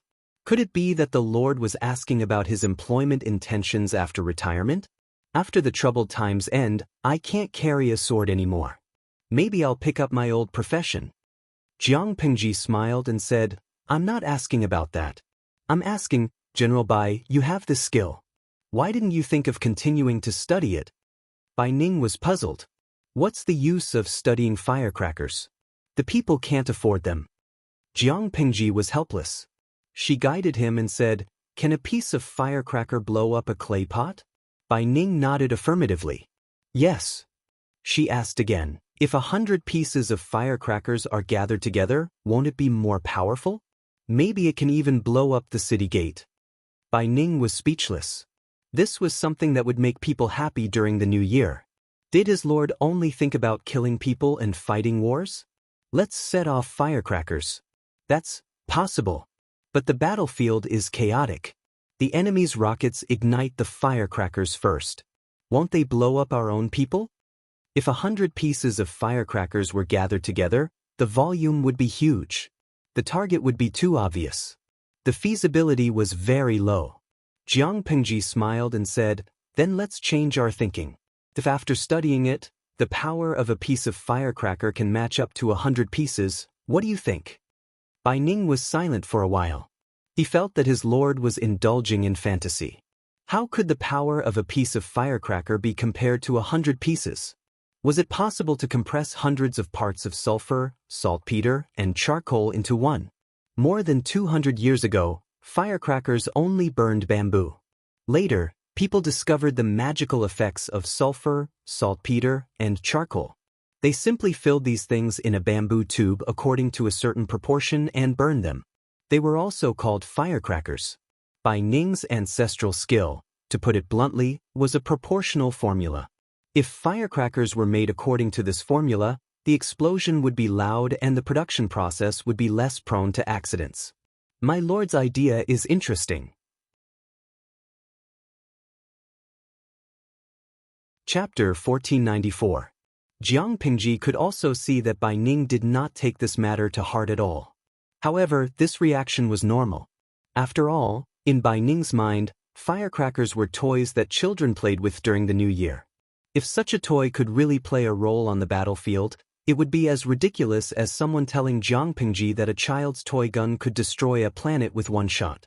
Besides, firecrackers were so capable, why hadn't the ancestors discovered it? She smiled and said, "Interesting ideas are the key to innovation. How can you climb higher if you blindly believe in the things of the predecessors?" So what if it was whimsical? Since ancient times, how many epic-making inventions had not been derived from whimsical ideas? Bai Ning secretly shook his head when he heard this. Sometimes he wondered what kind of person the Lord he followed was. She had the ambition to pacify the world and end the chaos. She should be a broad-minded leader who cared about the people's livelihood. In this aspect, she did a good job. No, it should be said that she did a good job in every aspect, so much so that people had doubts about her identity. Was she a simple politician, a wise monarch, a brave general, or a whimsical Mahis child? No matter which identity it was, Bai Ning could not feel a trace of disgust or disgust. Instead, he would be led by the nose by her thoughts. If my lord finds it interesting, you might as well send someone to try it out. I have a pen passed down from my ancestors in my family. Maybe it will come in handy. Bai Ning was not optimistic in his heart, but he would not directly refute her on the surface. Instead, he would go along with her wishes. After all, he was a feudal lord who had power over the world. Naturally, he had the right to whimsical ideas. Whatever she wanted to do, there would always be people who would be willing to sacrifice their lives for her, put it into practice for her, and please her. Jiang Pingji shook her head. It's not necessary at the moment. Let's wait until the world is pacified.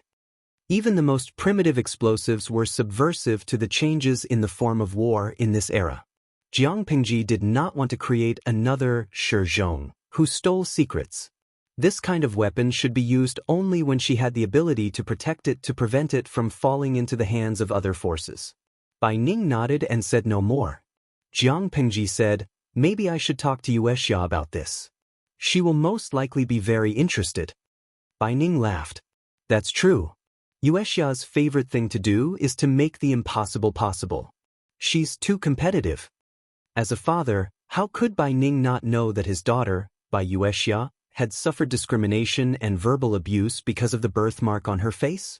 When she had just reached adulthood, there were a few Icemen who came to propose marriage.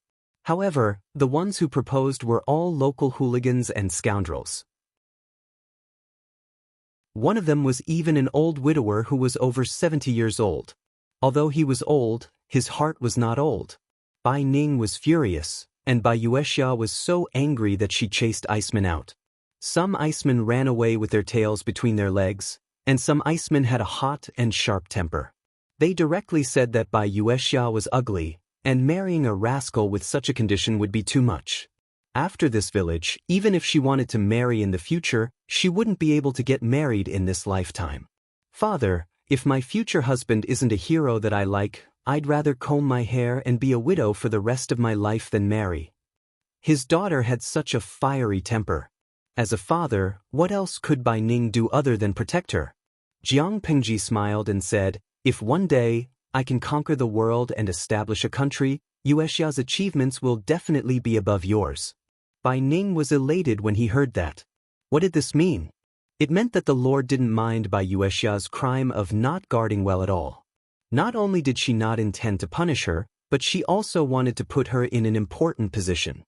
He was overjoyed in his heart, but he put on a serious expression on his face. Wuxia is just a girl in the boudoir. How would I dare to think so much? As soon as he said that, Bai Ning couldn't help but slap himself in his heart. How could he say that? Didn't he see that his lord was also a woman? I'm also a woman, but I also dare to think about the whole world. Jiang Pingji didn't blame him for being the stupidest. She smiled and said, "The words male and female are just to distinguish between genders. It doesn't represent an individual's ability. Belittling someone because of their gender, you're not qualified as a father." Bai Ning smiled sheepishly and echoed, "You're right, my lord. I will pay attention in the future." While they were talking, the troops who launched sneak attacks and harassed them had already stirred up trouble everywhere in the Nye camp, making them restless for the whole night. Jiang Pingji said, If this goes on, I don't think the possibility of Nielyang sending his troops is high. That person is very patient. When Bai Ning heard that the topic was back to business, he immediately said seriously, "It doesn't matter if he doesn't send his troops. We'll continue to cause trouble. If he's not afraid of the morale of the troops collapsing, then we'll continue to endure. 1,000-year tortoise, a 10,000-year tortoise. If he can really endure anything, I'll admire him." If they didn't fight and just harass them, sooner or later, they would break down. All the soldiers in the Nye camp were living people made of flesh and blood. They weren't dead people who didn't eat or drink. It was fine if they didn't sleep well for 1 or 2 days, but if they were like this for several days in a row, it would only be a matter of time before they became mentally exhausted and their combat power would decline. Moreover, if they harass them too much, they'll know that our army is bluffing.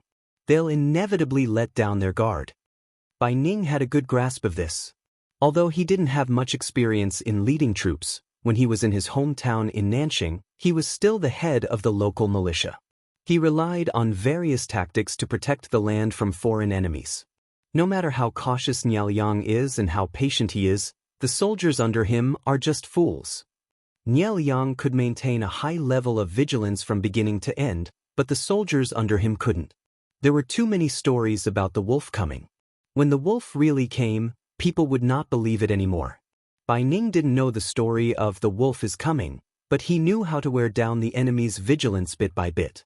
Jiang Pingji said, "I'm just afraid that we'll repeat the same trick too many times and be seen through." No matter how stupid the enemy was, they couldn't fall into the same trap repeatedly. Bai Ning seriously considered this problem. He decided to attack the Nye camp the night after tomorrow. After harassing the enemy camp for 3 consecutive nights, the enemy would be mentally exhausted. The 4th night attack would definitely be effective. The next day, Jiang Pingji came over to challenge them as usual. Nye Ying and the others were about to go crazy with anger. Fan Chen said angrily, "What's wrong with Lu Shi? She's causing trouble in the middle of the night and causing trouble in the day. Does she have too much energy and nowhere to vent it?" Attacking at night did not let them sleep, and challenging them in the day did not let them have a good rest. Wei Yong said, "It's obvious that she's forcing us to fight." Fan Chen said, "Let's fight then. Are we afraid of her?" Although Nye Qing was still young, he knew his father's considerations and volunteered to hold the fort. Nielyang frowned and thought for a while, then said, "If that's the case, then let's send them away." He didn't want to fight not only because of his health, but also because Jiang Pingji was too strange.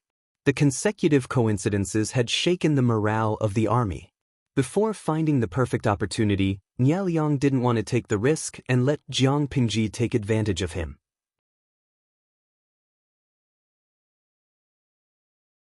Chapter 1495. Hey, they're finally willing to come out. I thought they secretly escaped. He had challenged them for so many days, but they didn't respond. He thought they would stand him up that day. He didn't expect to be surprised. You don't know.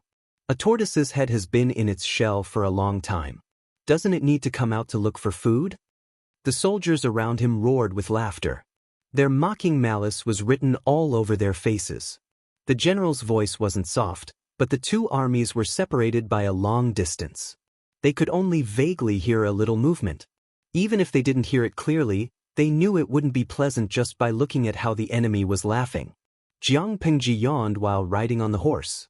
She said in a bored tone, "Is this another sign of a general duel?" She really didn't understand the etiquette of ancient battles. It was fine if the 2 armies didn't kill the envoys, but there was a general duel. In her opinion, while the Nye army's formation was unstable, she could directly lead her troops to attack. A general duel would give the enemy time to prepare. Of course, a general duel was not very frequent. It was generally limited to the battlefield. According to the current situation of war, there might not be a general duel in 100 or 200 years. Bai Ning volunteered to go. Jiang Pingji waved her hand and gestured for him to go. "I'll hold the line for you." She wasn't bragging, but she had never lost a one-on-one in this world. There's another reward for killing the enemy's general in front of the battle. Bai Ning cupped his hands and accepted the order. He spurred his horse forward. The general from the Nya army was Bai Ning, who was over 40 years old. His hair and beard were already white. He was contemptuous and angry at the same time. Could it be that Jiang Pengji had no capable generals under her command and had only sent an old and weak general? It's good that Lu Shi is so contemptuous. I'll go meet him. There were many generals in the Nya army. Many of them were from Zhongzhao's military families. They had practiced martial arts since they were young and were very brave. Except for a few experienced veterans, most of them were between 25 and 40 years old. They were in their prime. Is there no one else in Lu Shi's camp? He actually sent such an old man. He's obviously here to die. Or you, tell me your name. My blade does not behead a nameless person. The two of them were dozens of feet apart, but his voice was like thunder, and every word could be heard clearly. The newcomer was tall and sturdy, with broad shoulders and a narrow waist. His arms were as thick as an ordinary woman's thighs. His muscles were solid, and he stood out from the crowd. His attire was quite stylish, and one could tell at a glance that he was a high-ranking general in Nye Ying's army. A full set of armor made of fine iron. The armor was painted with ferocious and frightening beasts. Just by standing there, this person gave people a chilling feeling. In his hand was a long saber that was 3 meters long. The edge of the saber was cold and intimidating. The horse he was riding on wasn't small, but when this general rode on it, the warhorse seemed petite. In the face of such humiliation, Bai Ning laughed in anger. Such big words. Aren't you afraid that the wind will cut your tongue? If you still want your father's life, get off your horse, kneel down and call me father. Hearing Bai Ning refer to himself as his father, General Nye Ying's chest burned with anger. He raised his sword and urged his horse forward. In a single exchange, both of them used their full strength. The strength was so great that the hand between his thumb and forefinger felt numb. The general was shocked. He was surprised by Bai Ning's strength. He was clearly an old man whose health was declining, but his strength was not inferior to that of a young man. That was because, although Bai Ning was old, his physical condition was maintained very well. Before he joined Jiang Pengji's side, he had even killed a man-eating female worm with his bare hands. It was not a good habit to judge people by their appearance. Bai Ning felt that he could still fight for more than 10 years. Oh, my son is not an embroidered pillow. I am very relieved. Bai Ning took advantage of his age and called the other party his son. He urged his horse to fight while he was talking nonsense to disturb the other party's condition. Young man, let me teach you a good lesson. Warriors born into a family of generals had advantages but also certain disadvantages. The advantage was that they could receive formal and systematic education from a young age. They were far from those generals born into the wilderness who only had brute force. The disadvantages were also obvious. No matter how crude a scolding fight was, it could not be compared to an unorthodox one. Bai Ning's martial arts and military tactics were taught by Gu Chun, the former Huban general of Nanxing. Although it was not considered unorthodox, it was indeed not orthodox. He could not guarantee that he would win in a fight, but he definitely could not lose in a scolding fight. The general wanted to deal with the enemy carefully, but the more Bai Ning talked, the angrier he became. In the end, he could not hold it in anymore. You're courting death. With a loud shout, he attacked Bai Ning's face with his long knife. Bai Ning seemed to have expected it. He blocked the attack with his weapon and bent over to avoid it. The two of them fought for more than 10 rounds. Their foreheads, which were wrapped in armor, were dripping with sweat. The clothes inside the armor were wet with hot sweat. Sun Wen frowned and asked Jiang Pengji, "Can you tell who has the upper hand, my lord?" Jiang Pengji said, "Of course it's General Bai Ning. He is more experienced and knows how to preserve his strength and wait for an opportunity to strike. Nye Ying is a good general, but he is young and arrogant. It's inevitable that he will be arrogant. In another 10 rounds, the outcome will be more or less decided." As she spoke, the situation in front of the army was as she expected. General Nye Ying's experience was not as good as Bai Ning's. He was deceived and revealed a flaw. His shoulder was cut. While he was in pain, he made a feint. While Bai Ning was dodging, he urged his horse to rush back to his army. Of course, Bai Ning did not want to lose the military merit that was already in his mouth. He hurriedly urged his horse to catch up. He caught a glimpse of a cold reflection from the corner of his eye. He thought to himself, "This is bad. Is Nie Jun trying to shoot an arrow from the back in broad daylight?" Bai Ning was vigilant as he caught up with his opponent. He raised his knife and cut him in half. The enemy did not even have the chance to scream before he fell off his horse. In the blink of an eye, the arrow was already in front of him. Bai Ning dodged sideways. The arrow pierced through his arm. He immediately rushed back to his camp. At the same time, Nie Qing's face darkened. He did not know whether to reprimand the general who lost his life due to carelessness or to reprimand the young general who shot an arrow from the back. Life and death were not important in a battle between generals. People would only look down on those dirty tricks that could not be seen in the light. It was fine to shoot an arrow from the back, but not only did he not save his own general, he even let the enemy escape successfully. It was even more humiliating. When Qin Gong saw that Bai Ning had returned, his stern face was filled with anger. "Is General Bai all right? What haven't I seen before?" Bai Ning grinned. "It's just an arrow from the back. I suffered some flesh wounds. It's a pity that my head is gone." Killing an enemy general in front of a battle was a great merit. As a trophy, the other party's head was his. Qin Gong did not know whether to laugh or cry. At that moment, he was still concerned about the enemy general's head. General Bai really did not know what to say. Chapter 1496. Bai Ning coughed softly and didn't dare to talk back. He could only listen to his lord's reprimand. Sun Wen came out to smooth things over and appease his lord, lest she get angry and take the initiative to fight. Jiang Pengji fought alone in the battle of the northern borderline, which still left an indelible psychological shadow in Sun Wen's heart. At that moment, another general came out from Nie Ying's side. The general who had been cut in half had been picked up by the soldiers to collect his body. Qin Gong volunteered to fight. "Why are you here? Tell that old man to come out and die." Qin Gong was very good-looking. His only flaw was a long scar on the right side of his face. The location of the scar was very close to his right eye. The scar was left by an arrow when Han Yu ambushed him at Sanshan Valley. If the location was a little more off, it would have either pierced through his brain or blinded his right eye. Who would have thought that one day, Han Yu would become a comrade in the same camp as them? You guys are so shameless. Not only did you sneak an arrow in the dark, but you even said that you want to fight with the injured General Bai. Qin Gong said coldly. A big knife stood in front of him. He said, "If you want to find General Bai, you have to go through me. I'm afraid you won't be able to." As mentioned earlier, most of the generals in Nie Ying's tent came from families of generals. Unlike Dongqing, which valued literature and restrained martial arts, Zhongzhou was full of martial arts. There were many families of generals, and each of them was a big family. The unlucky guy who had been killed by Bai Ning was a cousin of the general in front of him, similar to Xie Zhe and Li Yun. The two had a good relationship in private. He couldn't bear to see his cousin being hunted down and cut in half at the waist. The sound of the war drums resounded in the sky. Qin Gong didn't talk nonsense and went forward to fight. "Good timing. I'll take your head." Jiang Pengji continued to watch the battle and yawned.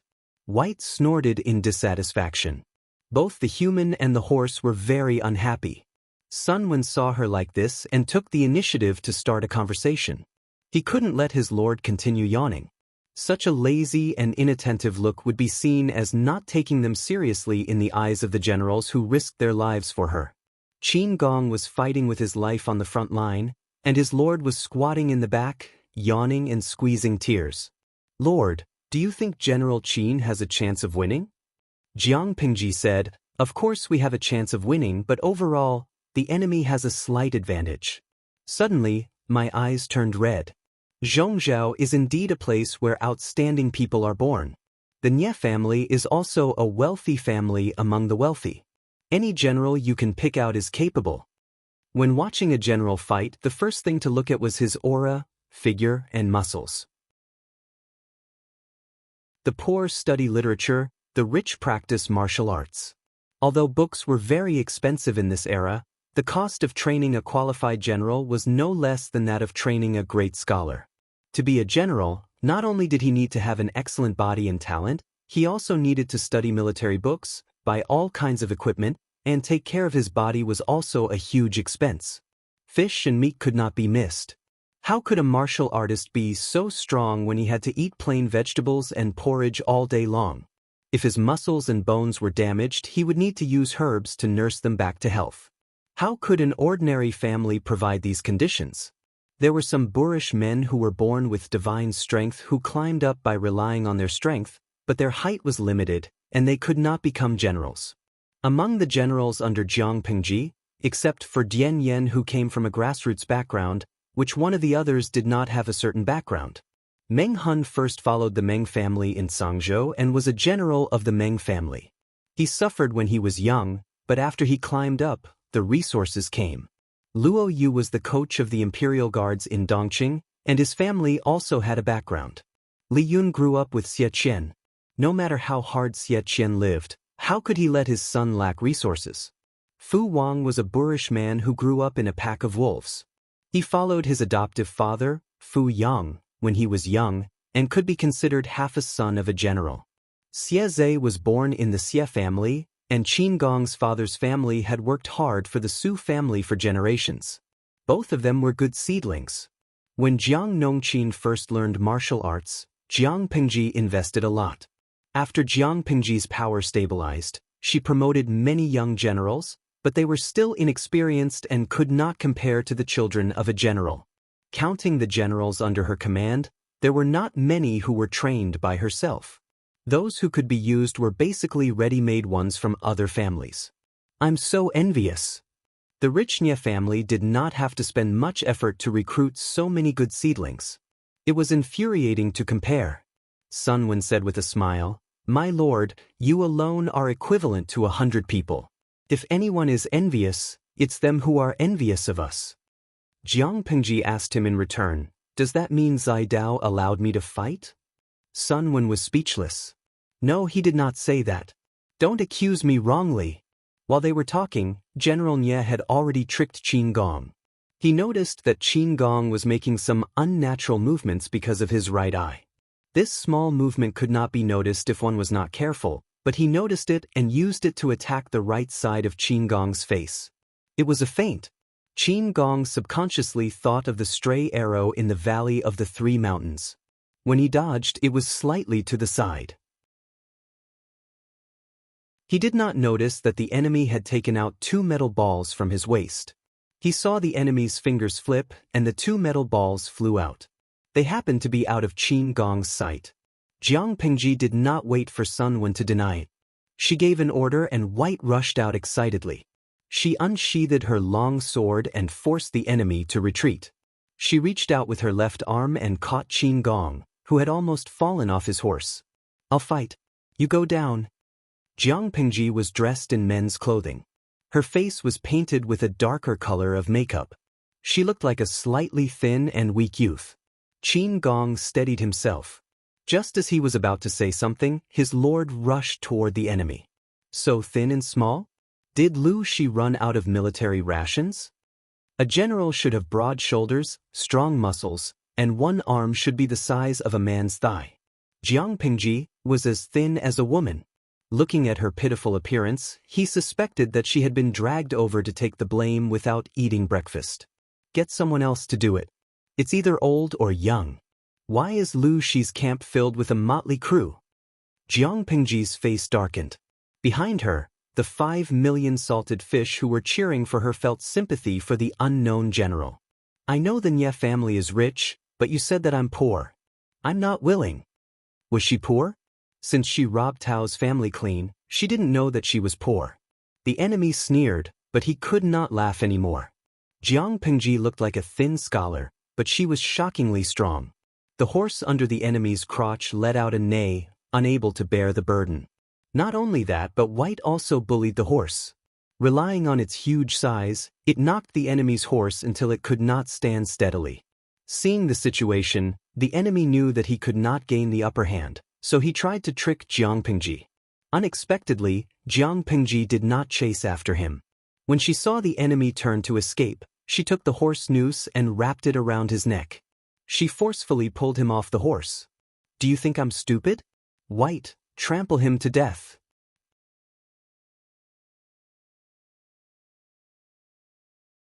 Chapter 1497. Wu Hen Yu. Familiar formula, familiar taste, familiar violence from the familiar streamer. Shui Di. White is a streamer among horses. He's just as violent. He crushed a person's skull with his hoof. Bayamo Chu Chu. I only have one question. Why did the streamer just praise the Nye family for being wealthy and the people of Zhongzhou? Why did she suddenly kill someone in the next second? Shouldn't the normal scenario be to defeat them and leave an indelible psychological trauma in their hearts? Then one day, she can get rid of the Nye family and smoothly pick up other families? If the streamer kills someone now, won't there be one less overtime team in the future? Fu Rong Gugu, you guys don't understand? The Nye family is a legitimate wealthy family. The streamer doesn't feel bad about the death of a few generals. Anyway, there are a series of little white rabbits waiting for her to conquer. If she doesn't kill all those she doesn't like, how will she recruit those she likes in the future? After so many years, the salted fish are used to all kinds of violent and bloody scenes. They can even survive the most disgusting burning of 1,000 corpses. What's the big deal about a pair of hooves crushing someone's skull? What kind of broken limbs and remains haven't been seen in a chaotic battle between two armies? Jiang Pingji flicked her wrist and flung the miserable corpse of the enemy general more than 10 feet away. She calmly rode on the back of the horse. You've gone too far. 2 of the Nye army's generals were killed. While their morale plummeted, some people were so angry that they disregarded the obstruction and ran out on horseback. Jiang Pingji laughed. Are you here to die too? Don't. It wasn't easy for your parents to raise a good-for-nothing like you. Look at you. You have a family and a wife and concubines. If you die in my hands, I'll indirectly kill many people. She didn't curse like Bai Ning, but she was very sarcastic. The enemy general was already very angry. At that moment, his veins were bulging. Die! She only heard the other party shout loudly, carrying a pair of heavy-looking double broad-axes and rushing towards her. The enemy general looked like a power-type player who specialized in strength. Jiang Pingji knew the enemy's strength was almost double that of the good-for-nothing she had just fought. If this kind of brute force was used by an ordinary person, it would be enough to be regarded as an innate god. Jiang Pingji easily withstood the attack, but White was not used to it. It angrily rammed into the enemy horse that had provoked it. Although White had taken a few maternity leave in the past few years and had become the mother of a few cubs, its temper had not improved at all. Instead, it had become even more violent and vicious. Apart from its owner, Jiang Pingji, even its stableman and husband, Little White, who had been taking care of it all year round, would be scolded in the face if it got too close. Yo, your strength is not bad. What a pity, are your axes made of mud? After Jiang Pingji got her hands on the god-slaying saber, she was no longer interested in other weapons. In her era, the god-slaying saber was a weapon of war at the top of the pyramid. In the current era, it was a true divine weapon. The strength of the clash just now was extremely great. Dao's blade had directly caught the other party's axe blades, leaving 2 clear cuts on the other party's axe blades. When the enemy general heard this, he was extremely angry. When he saw the mark on the axe, only fear remained in his heart. You still have the time to be in a daze on the battlefield? If you don't go to the Yellow Springs Road, who will? The corners of Jiang Pingji's mouth curled up. She had a relaxed attitude. She did not care about the battle at all because it was impossible for her to lose. If she lost, she would immediately bring the keyboard over and kneel in front of the old chief to prevent herself from making a fool of herself. At the same time, Nye Qing brought Nye Yang to the front to lecture him. However, due to the battlefield, Nye Qing could not be too harsh with his words. Nye Yang also knew that his arrow was too rash, so he did not dare to defend himself. He knew Nye Qing too well. He was soft-hearted and kind. If he remained silent and let Nie Qing say a few words, he would calm down in no time. Nie Yang was about to daydream when he heard the system's voice. He never knew that the system could be nervous and fearful. It was as if it had met a terrifying natural enemy. "It's Lu Shi." Nie Yang's lazy eyes showed some surprise. He asked the system in his heart, "Lu Shi? What Lu Shi?" The system's next words almost broke Nie Yang's expression. "The person fighting on the battlefield is Lu Shi, and the knife in his hand. It can't be wrong. This knife. Nie Yang, no matter what, you have to take that knife. Lu Shi cannot be left alive." Nie Yang secretly glanced at Jiang Pingji, who was playing with him. He could not suppress the shock in his heart. Isn't she a feudal lord? Nie Yang had heard of Jiang Pingji's bravery in battle in Zhongzhou, but he had never taken the rumors to heart. The son of a rich family did not sit under the eaves, the son of a rich family did not ride a horse, the sacred lord did not take advantage of danger to be lucky. If even these initiating children knew, how could a feudal lord not know? If he were to fight on the battlefield, he would either die or be injured. If something happened to him, wouldn't his enemies laugh their heads off? Therefore, Nie Yang always thought that the rumors were spread by Jiang Pingji herself to exaggerate her bravery and achievements. This kind of marketing method could be found everywhere in history. In order to show off their talents, some people would boast about their achievements.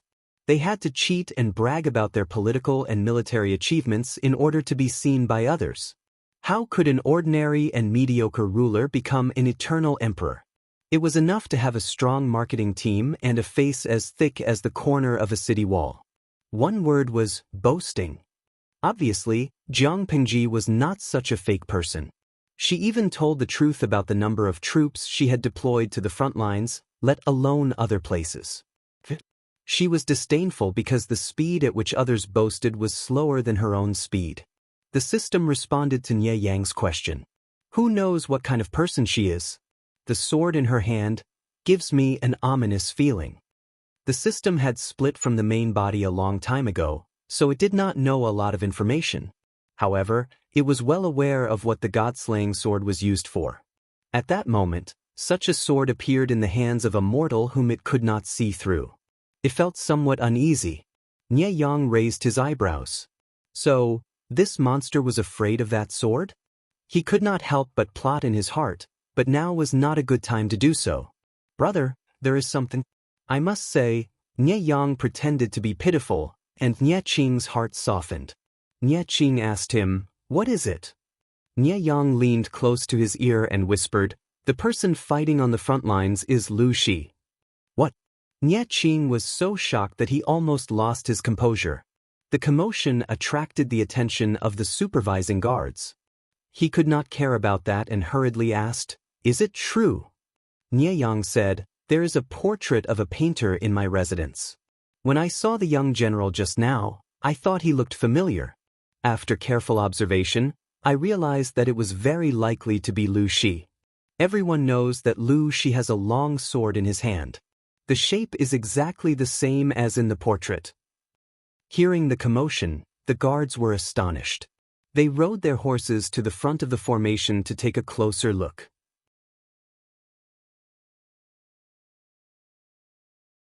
Chapter 1498. Wei Yong had seen Jiang Pingji before, but that was a few years ago. They had only met briefly a few times.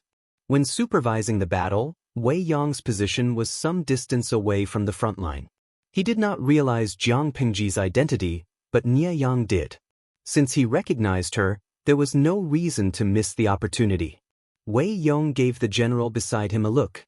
The general understood and immediately rushed out of the battle formation. Jiang Pingji had played enough.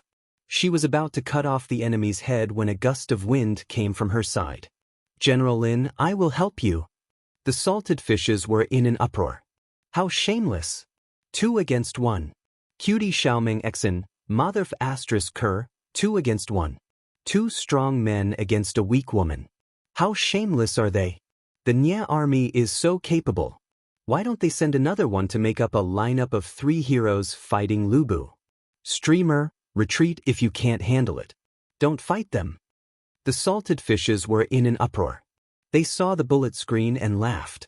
Cutie Xiaoming XN was indeed not aware of how good their streamer was at fighting. The two generals attacked from the left and right. They cooperated very well and slowly lured Jiang Pingji to a position close to the Nie army. Jiang Pingji had eaten more salt than they had walked. How could she not realize it? Did they really think she was a boor who had lost her mind because she was addicted to fighting? Not to mention how strong her perception of danger was, she had a spiritual realm. Threats within the realm were useless against her. Old Master Sun Wen was worried from beginning to end. He felt that something was wrong when he saw the enemy general trying to lure Jiang Pingji to the other side. Qin Gong said, "Counselor, shall I support the Lord?" Looking at their formation, "I'm afraid there is an ambush in the dark." Sun Wen said solemnly, "I'm afraid the Lord's identity has been exposed." Qin Gong heard this.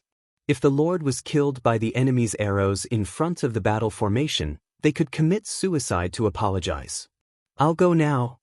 Qin Gong pulled the reins tightly and was about to urge the horse out of the battle formation when the situation changed again.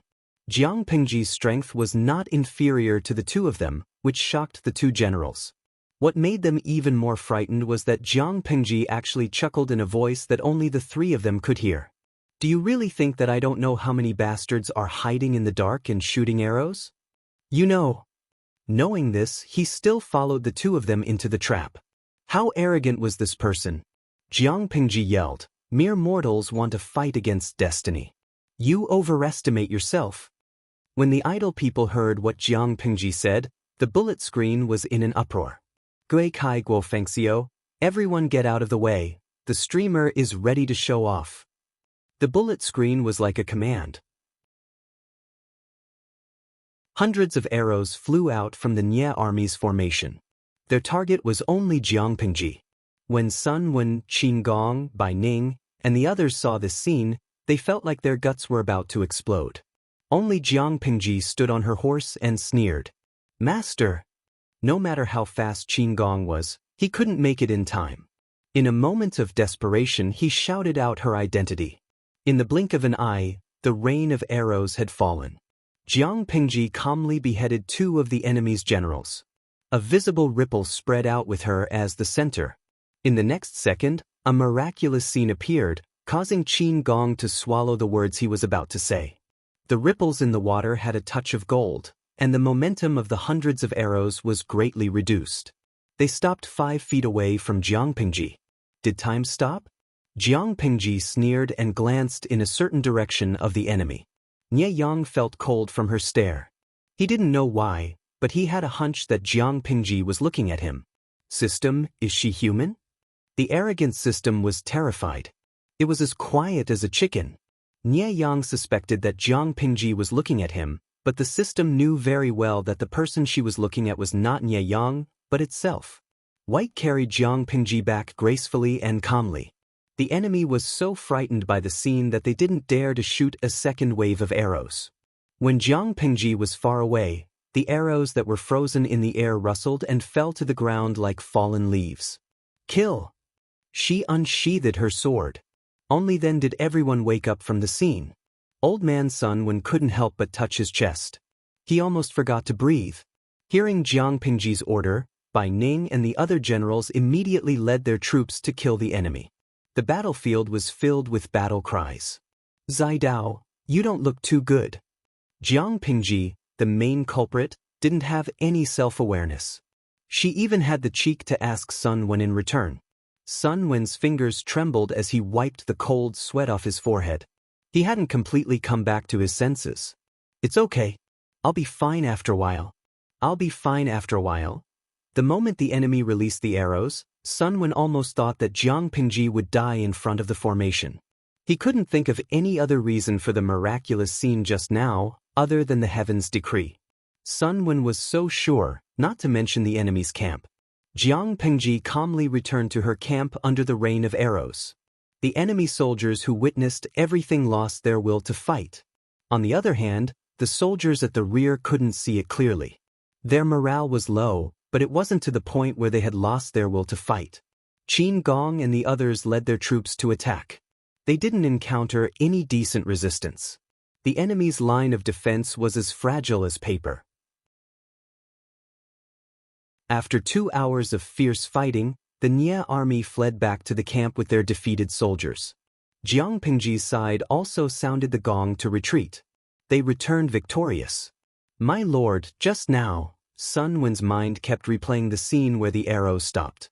The more he thought about it, the more scared he became. Jiang Pingji turned her head in confusion. What just now? Qin Gong, on the other hand, was straightforward. He went straight to the point. The enemy released hundreds of arrows, but my lord was unharmed. Is there really a god protecting you? After Jiang Pingji transmigrated, she rarely used her spiritual power in actual combat. The few times she used it was to investigate the enemy's situation. This time, she made an exception to confirm the rumor that she was the child of destiny. She wanted to completely destroy the Nie army's psychological defense. She admitted that she was very stingy. She still remembered the fire at Zhanjiang Pass. If she didn't pay them back, they would really think that she was made of mud. God? There's no such thing. This is just my own ability. Jiang Pingji's thoughts raced. She suddenly thought of something. A comprehensive explanation appeared in her mind. She said, "When I was young, I had a dream. I dreamed that the scorching sun descended from the west. The land was barren and starving people were everywhere. Just as I was feeling afraid, an old man in white with white hair and a beard walked out from the sunset. He gave me a set of bamboo slips. He told me that the bamboo slips recorded a set of body training techniques that were specially created for women.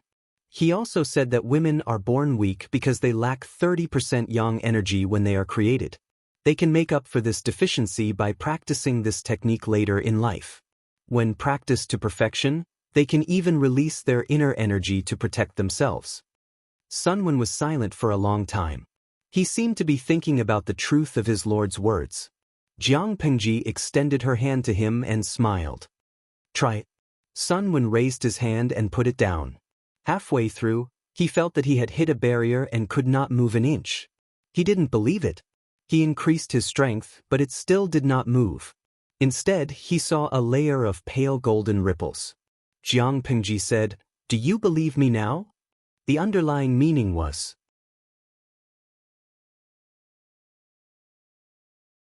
Chapter 1499. Sun Wen retracted his hand and wiped the cold sweat off his forehead. The golden crow's descent from the east is already against common sense. My lord also dreamed of 1,000 miles of desolation and starving people everywhere. Perhaps it was a sign that chaos was coming. In a desperate situation, a deity came out and gave her a book, which happened to cater to the slim chance of survival. Jiang Pingji listened to Sun Wen cover up her lie with a straight face. She was very satisfied. It was worth it for her to pretend to be pretentious today. However, Bai Ning reacted quickly. He said, "I heard that the training technique practiced by the female troops was also passed down by my lord. Could it be?" Jiang Pingji smiled and said, "Indeed, I improved it according to the book given by the deity because I found that only I can practice the original version. If ordinary women practice it, not only will there be no benefits, but there will also be the danger of exploding and dying. I made some slight changes and the effect seems to be not bad." Bai Ning and the others were convinced. It was not only because the person who said this was Jiang Pingji, but also because the soldiers of the female battalion were solid evidence. The size of the female battalion was not considered large, but their physical fitness was indeed similar to that of the young and strong men. Some outstanding ones could even surpass them. In addition, their training technique also had a set of coherent combat techniques. If ordinary men did not practice martial arts, 2 or 3 of them might not be able to take down a female soldier. Bai Ning was surprised. It turned out that they were making up for the 30% of yang energy that they were born with. The salted fish listened to Jiang Pingji deceiving them with a straight face and secretly gave her a thumbs up. What was the highest realm of lying? Naturally, it was to squeeze countless lies together and turn them into the truth that others could not refute. To Feiqiu, looking at the streamer lying with a straight face, "I really believe her." Bai and Huayu, the streamer is not completely lying. At least that set of training technique is really useful. There was a trending topic a few days ago. It said that a martial arts club that was about to close down was selling dog meat. They claimed to teach martial arts, but in the end, they taught the streamers training technique. The male students also improved, but they did not improve as rapidly as the female students. There was a female student who brutally beat up 4 or 5 groups of perverts on the street.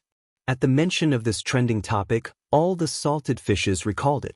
The incident started when the female student was on a public bus and encountered 4 or 5 perverts who had nothing better to do than to grope her buttocks and try to take off her underwear under her short skirt. In a fit of rage, she violently beat them up, and the people on the bus could not stop her. The perverts even knelt down and begged for their lives. If someone had not called the police in time and the police officers had not saved their lives, they would have been sent to the ICU by the hot-tempered female student. In the end, they found out that the female student was underage and had been practicing martial arts for 5 years. She usually only sparred with the students of the dojo, so she didn't hold back. As soon as the report came out, the dojo became an internet sensation. There was an endless stream of parents signing up, and the news of the dojo master being sold could no longer be covered up.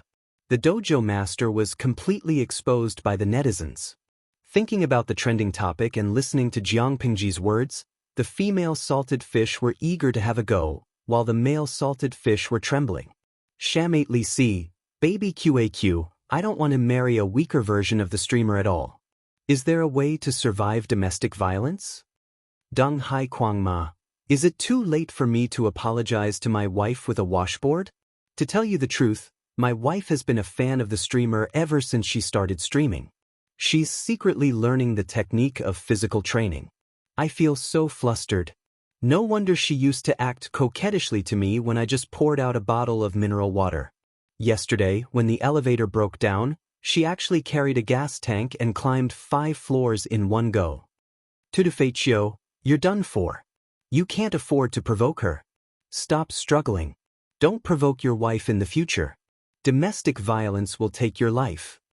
Lolawading, it's time to set up a women and men protection organization to protect the poor male comrades who are subjected to domestic violence. The salted fish chatted happily, but it was Jiang Pingji who remembered their jokes. She had lied earlier that women lacked 30% of yang energy when they were conceived and needed to practice to make up for it. It was just to lay a foundation for the future. To improve the status of women, it was far from enough to just have women in power. After all, there were too few women who could climb to a position of power, and they themselves had physiological burdens. In the current agricultural society, it was impossible to close the gap between women and men in terms of production, so improving the status of women was just empty talk. If technology was developed enough to change the mode of social production and free manpower from the fields, people would naturally have the energy to care about human rights. If they could not even provide food and clothing, how could they talk about equal human rights and equality between men and women? Or they could strengthen the competitiveness of labor and production. Jiang Pingji planned to focus on the latter, while developing technology to promote the former. To her, human resources did not distinguish between men and women. Wasting human resources was a shameful act. She lied and covered the technique of physical training with a layer of mythical color. It would be much easier to promote it to the people in the future.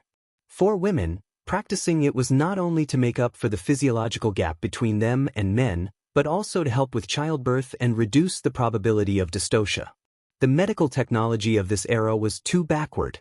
Women married early, and their first childbirth was generally concentrated at 16 or 17 years old. Their bodies were not fully developed, so the probability of dystocia and miscarriage was extremely high. Once a pregnant woman gave birth, she would have 1 foot in the gates of hell. If the technique of physical training could reduce the difficulty and pain of childbirth and reduce the risk of death, wouldn't it be a good thing? Jiang Pingji returned victorious. The way the soldiers looked at her was not like they were looking at a person, but more like they were worshipping a god. The heavy rain when Liang set fire to Zhanjiang Pass and the arrows that stopped in midair today all indicated that Jiang Pingji was the destined son of heaven. Don't be fooled by the fact that they always said, "Men do not speak of supernatural forces and gods." If a supernatural event really happened, they would believe it faster than anyone else. After her triumphant return, Qiguan Rang handed Jiang Pingji a secret letter. Where did it come from? Looking at the signature, Jiang Pingji asked again, how's the battle over at Zhengtu's side? Is it still in a stalemate? Because of the inconvenience of communication, the letter in Jiang Pingji's hands was actually old news from more than a month ago. The mountain spirit descended and bestowed the divine art of shipbuilding? Qiguan Rang's eyes were smiling as he said, it seems that my lord is really the person destined by the heavens. What else could it be if he wasn't the chosen son of heaven? Jiang Pingji smiled and said, spread this out. It's best if everyone knows about it and angers Niel Yang to death. Today's miracle and the defeat of the Nye army were enough to make Niel Yang suffer. Jiang Pingji was about to leave when she saw that Qiguan Rang was hesitant to speak. She asked, Wenjing, is there anything else? There is indeed one thing, Qiguan Rang said, since my lord is the son of heaven, you naturally know about the gods. Jiang Pingji saw that Qiguan Rang lied with a straight face and secretly laughed. Others did not know if it was true or false and were fooled by her, but she had told Qiguan Rang about his background. There was no reason for him to be so superstitious. She thought so in her heart, but said, it's true. A trace of malice flashed in Qiguan Rang's eyes. Every word seemed to be coated with poison. If that's the case, why don't my lord reveal some of the will of heaven and announce to the world that Niel Yang's lifespan is approaching? Jiang Pingji was speechless. Wenjing, you're really showing off more and more.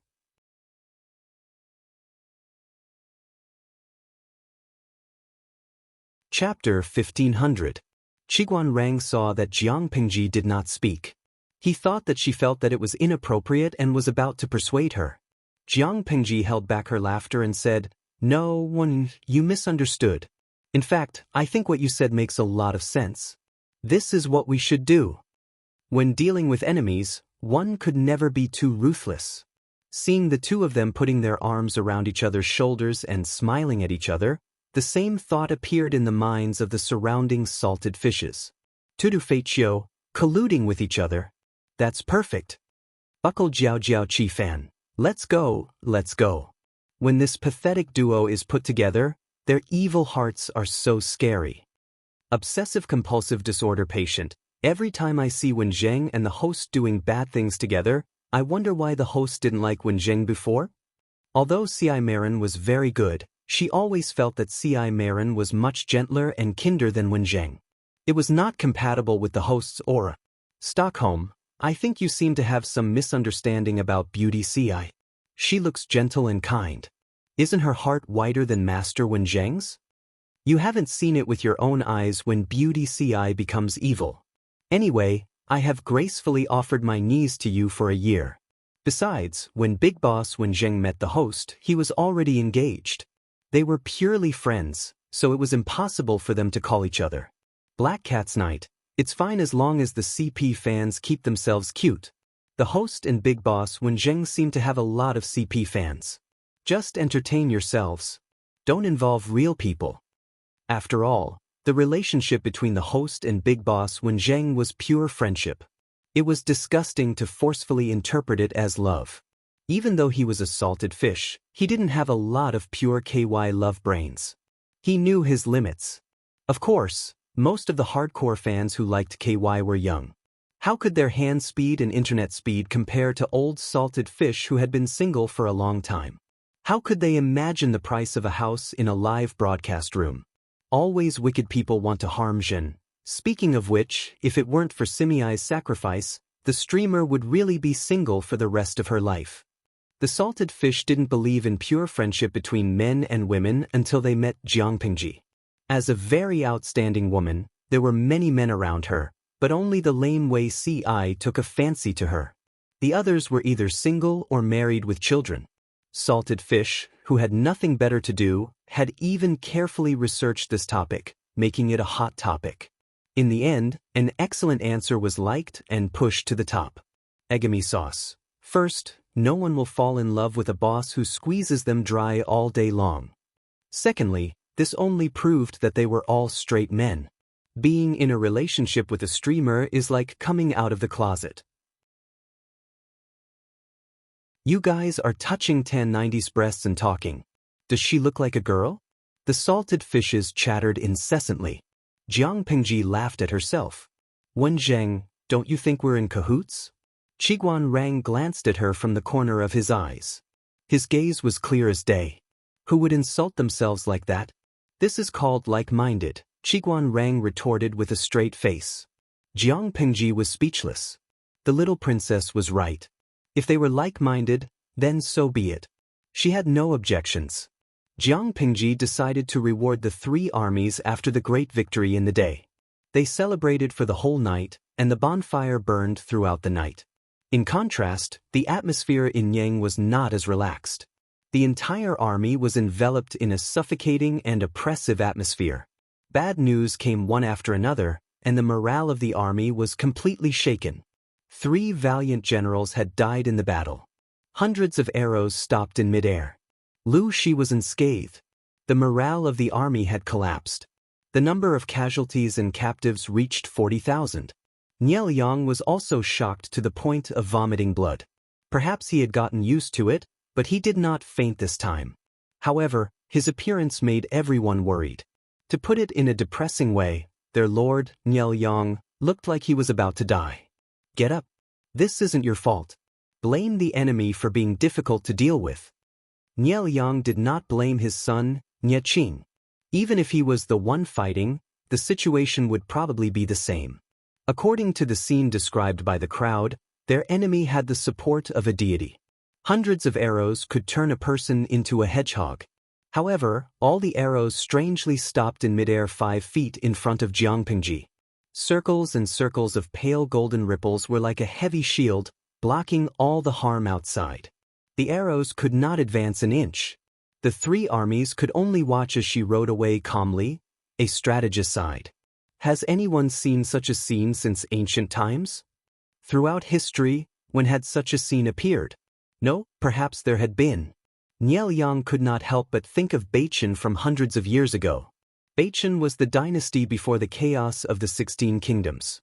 This dynasty had unified the Central Plains for 367 years. For many scholars, Beichen was the Orthodox dynasty. This could be seen from Qingjing.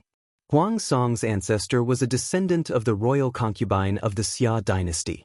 The royal family of the Xia dynasty was also a descendant of the royal family of Beichen. With this identity, Huang Song could be assisted by Qingjing.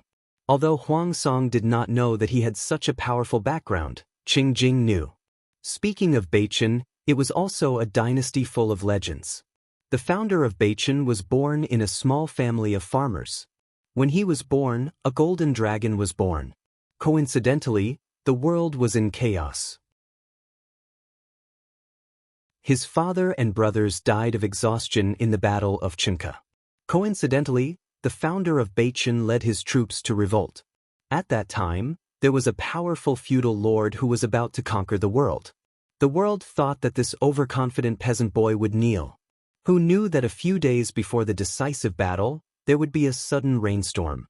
The dam collapsed and countless lives were drowned on both sides. The enemy's feudal lords suffered because they had set up camp on low ground. Their rations and supplies were all wet and moldy. This was not the worst.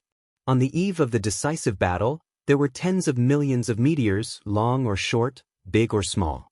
They accurately hit the camp, causing countless deaths and injuries. It was a godlike operation. Because of this, the royal family of Beichen became known as the descendants of the gods. It lasted for 367 years. There were several coincidental miracles that extended the life of the royal family of Beichen every time. In the last years of Beichen, the royal family courted disaster again. They caused chaos in the world, and the people were plunged into misery and suffering. They could not bear it anymore. There was no need to bear it anymore. Various forces revolted and the royal family of Beichen was destroyed.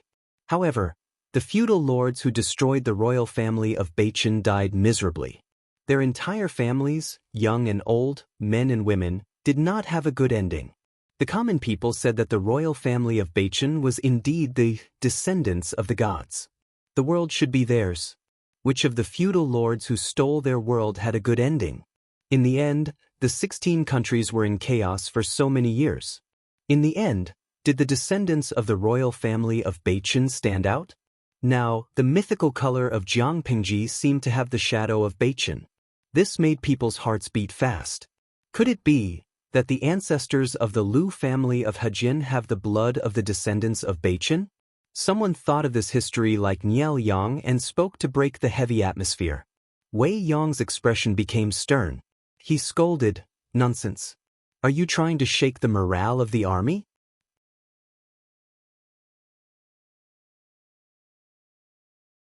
Chapter 1501. Wei Yong sneered. If the Beichen imperial family was so blessed by the heavens, how could they have died without a burial? When Beichen had been destroyed, the imperial tombs of a dozen emperors had been dug up and smashed by the angry people. The corpses in the coffins had been dragged out and whipped. All kinds of funerary objects had been robbed. Other than Huang Song's branch that had escaped, none of the other descendants of the Beichen imperial family had a good ending. Was this divine favor? The talk of gods and ghosts was just something those stupid people had made up to scare him. Wei Yong tried to convince himself. He also tried to use these words to convince others. Niel Yang was silent for a long time. He smiled disdainfully and said coldly, "No matter what kind of Yao art Lu she used to put on this show, she has achieved her goal." The Nye army had almost lost their will to fight. The soldiers only knew to turn and flee. People squeezed and stepped on each other. It was a mess without order. This resulted in only a few of the enemy's casualties. They had lost 40,000. 40,000 casualties and almost no resistance at all. They were like lambs waiting to be slaughtered. The enemy only had to repeat the action of swinging their swords. Thinking of this, Niel Yang's already pale face became even more deathly still. "Report." At this time, the messenger's voice broke the silence in the tent. Wei Yong did not dare to let Niel Yang read the battle report directly in case it was bad news and anger Niel Yang. "Read it and then tell me." Niel Yang understood his gaze and gave a weak smile. Rather than saying he trusted Wei Yong, it was more to comfort him. Because of his broken body, Wei Ling was already frightened by the mere twang of a bow. Wei Yong took the secret report and read it closely. Everyone secretly looked at his expression and guessed if it was good news or bad news. Seeing Wei Yong's brow furrowed and his knuckles white from the force, they knew it was bad news. It was definitely bad news. Niel Yang sighed and reached out to indicate for Wei Yong to give him the secret report. Whether it was good news or bad news, he had to know. "Master," Wei Yong resisted for the first time and overstepped his bounds. "This news?" He stopped speaking. Niel Yang did not force him and said, "If you won't let me see it, then you will relay it. Is there worse news?" Wei Ling took a deep breath, her eyes slightly red. Lu Shi sent General Fu Wang to attack Yang Tao. Not long after, someone called himself Shan Gui and offered him the art of shipbuilding. They were already under great pressure, and the entire army was in a state of panic. They did not dare to go against the child of destiny that was appointed by the heavens. Now, there was the appearance of the mountain ghost descending to the world to bestow the divine art of shipbuilding. For Niel Yang and the others, it was undoubtedly one disaster after another. However, this was not the end. Niel Yang tightened his grip on the mat, trying to suppress the rising pain in his chest. The veins on his forehead bulged. After a while, everyone noticed that his eyes were wide open, as if his eyeballs were about to pop out of their frames. It was extremely frightening. What else? That's not the only thing, right? What else is there? Just say it. Don't tell me that I'll be angered to death by her. Niel Yang knew his best friend very well. If it was just such a piece of bad news, why would his eyes turn red? "Lord." Wei Ling's lips moved for a while, as if hesitating whether to say it or not. In the end, he still said it. He almost choked with sobs as he said, "The secret report said, God entered your dreams and told Lu Shi that Lord's lifespan is not enough to be calculated and is not a concern.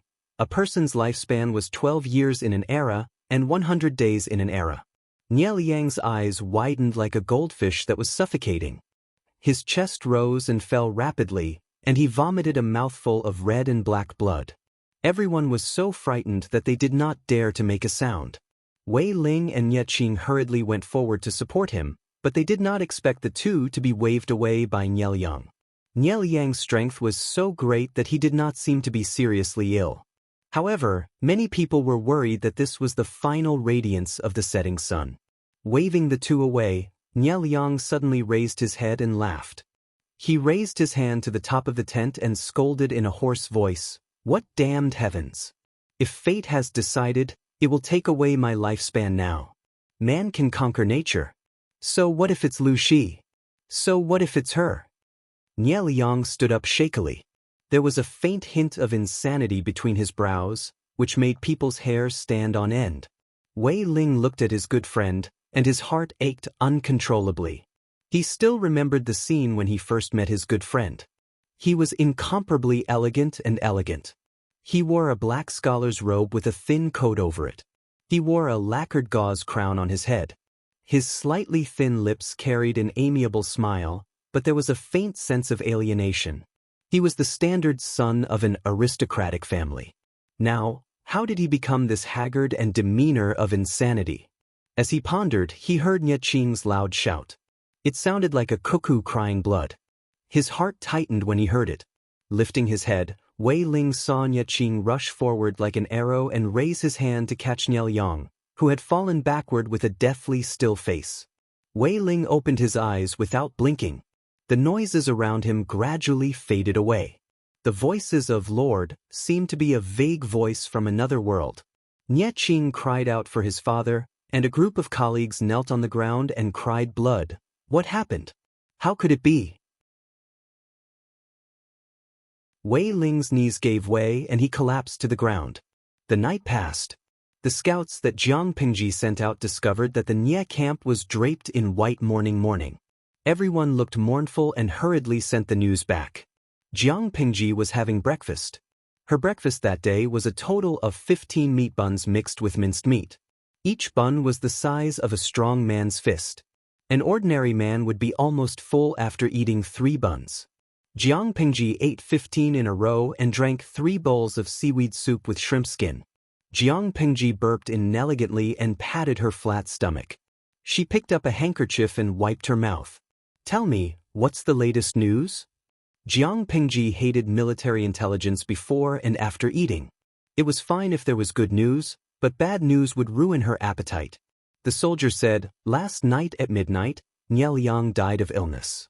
Everyone in the Nie camp was mourning. The whole army draped in white mourning and hung up white banners overnight.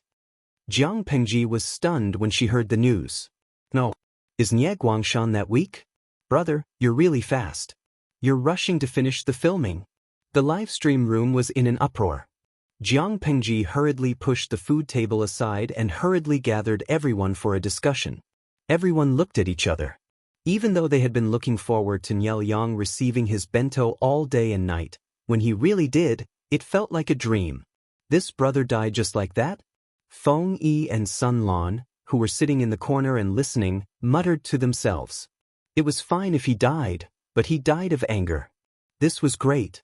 Their lord's image of seeking revenge for the smallest grievance had been completely recorded in history. Thinking of the lord's words and actions that were recorded a while ago, Feng Yi felt that her lord would be slandered by the future generations. Wei Si asked, "Did the Nie camp really hang up white banners and the whole army draped in white mourning?" Jiang Pingji said, "Zixiao, are you suspecting that it's a trap?" Wei Si was not sure. Nielyang was very treacherous, but his body could not withstand a series of blows. Thus, Wei Si said, "It's not that I'm suspecting it. It's just that Nielyang died of illness. We have to send people to offer our condolences." Jiang Pingji, "Zixiao, are you serious?"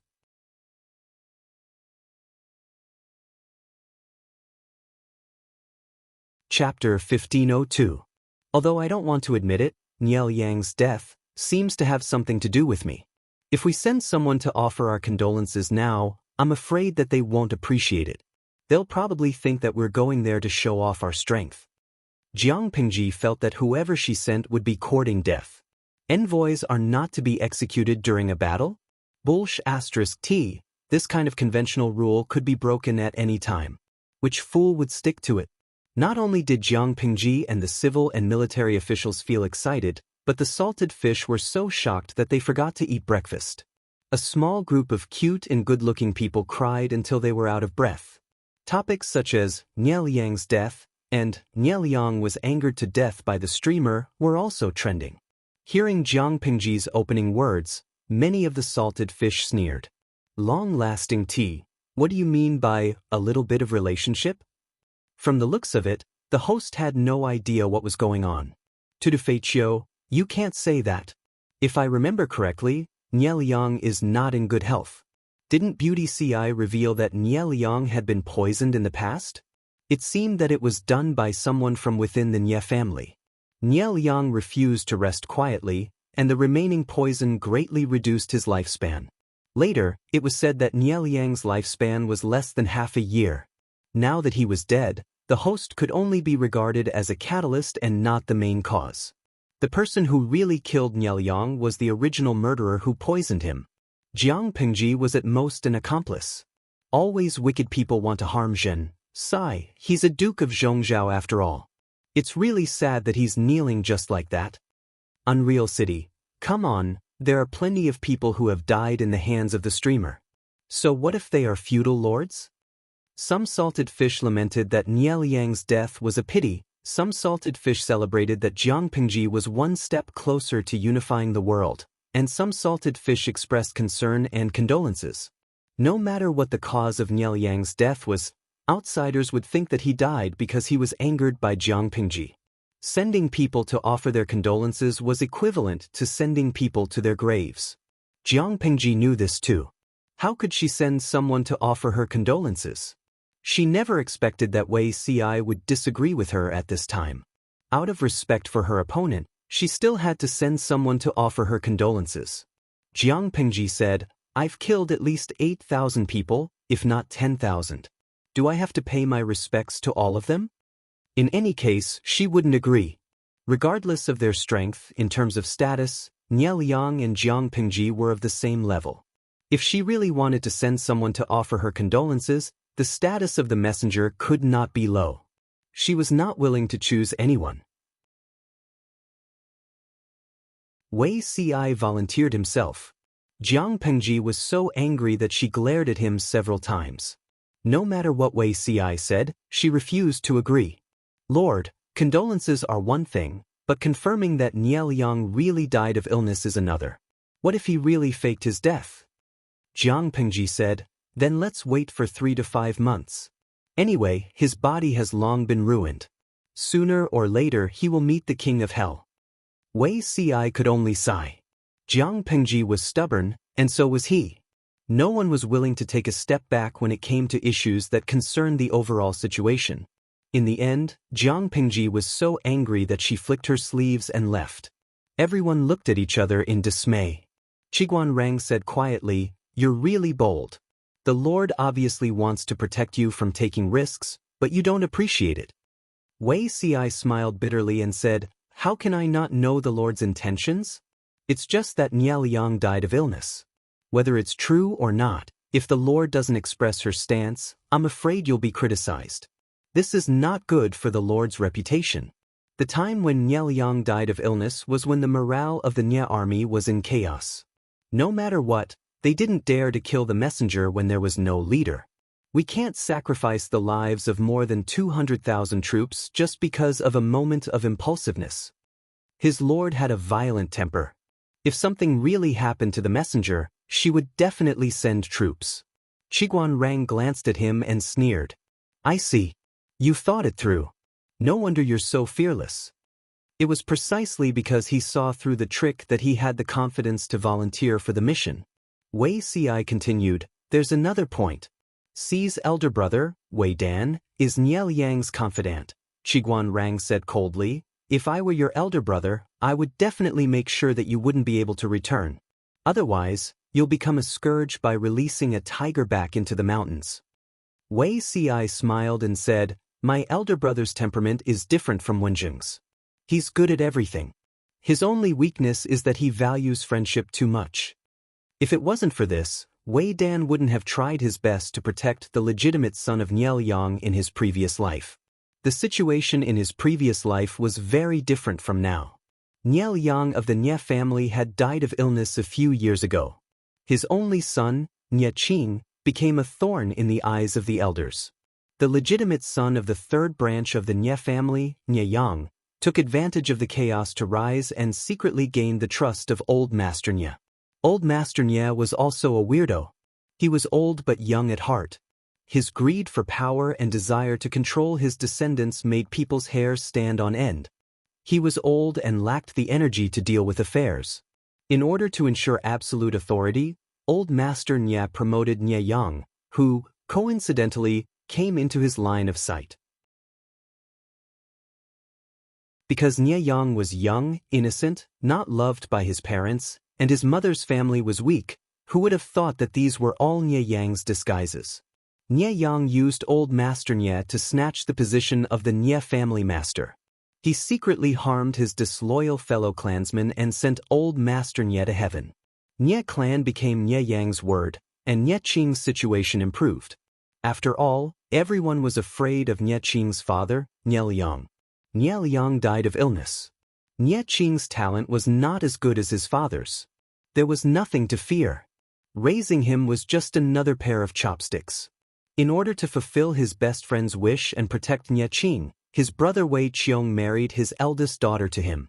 Wei Qiong himself died of depression. When his brother died of illness, he was not even 50 years old. It was because he valued his feelings too much that Wei Qiong could not kill him when Wei Ci went to pay his condolences. Qiguan Rang did not comment, but he would not doubt Wei Ci's judgment of people. If Wei Ci really went to pay his condolences to Nie Liang, it would most likely be daunting but not dangerous. The only obstacle was, his lord did not agree. What's the point of saying so much? If the lord doesn't agree, can you go there in private? Wei Ci laughed. The lord will agree. Wenjing, do you dare to bet with me? Qiguan Rang scolded jokingly. When did you learn Feng Zisher and Yang Jingrong's bad temperament? What's there to bet? I won't bet. Because he knew in his heart that if they really bet, Wei Ci would definitely win. The facts proved that Qiguan Rang's guess was right. The next day, Jiang Pingji agreed to Wei Ci's request with an extremely sullen expression. After all, it was not a matter of principle. Jiang Pingji really could not dissuade Wei Ci. Of course, if it was a matter of principle, Wei Ci could not dissuade her either.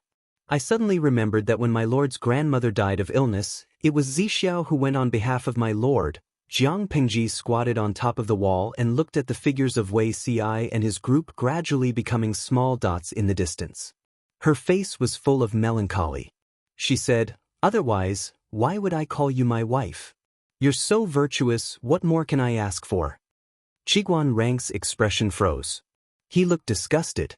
Jiang Pingji said with a face full of vicissitudes, "Wenjing, do you think Nie Guangshan is really dead?" Qiguan Rang said, "Zixiao will go to pay his condolences. Whether Nie Liang is dead or alive, there will be some clues." Jiang Pingji said, "What if he's really dead? Doesn't my lord think that this is a good time to seize the opportunity to annex the Nie family of Zhongzhou? Once Nie Liang is dead, Nie Qing won't be able to shoulder the heavy responsibility. The Nie family is full of hidden dangers. It's a good time to seize the victory and pursue the enemy."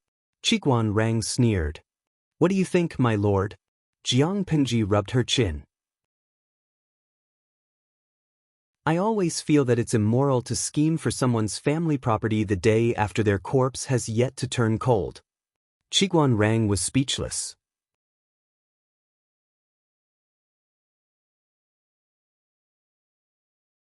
Chapter 1503. Zixiao is too rash. How can the Nie camp still be rational? What if he really doesn't come back? Old Master Sun Wen was very worried about this. The current situation was very bad. Wei Ci running over would be courting death.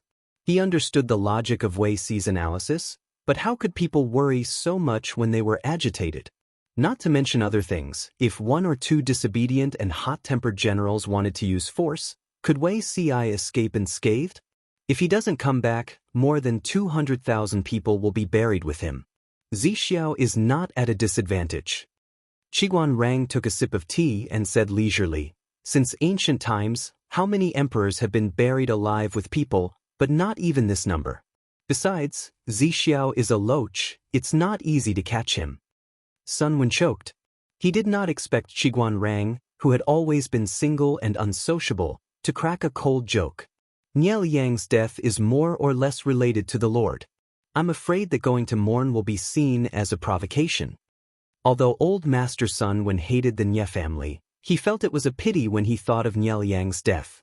Qiguan Rang smiled coldly. It's human nature.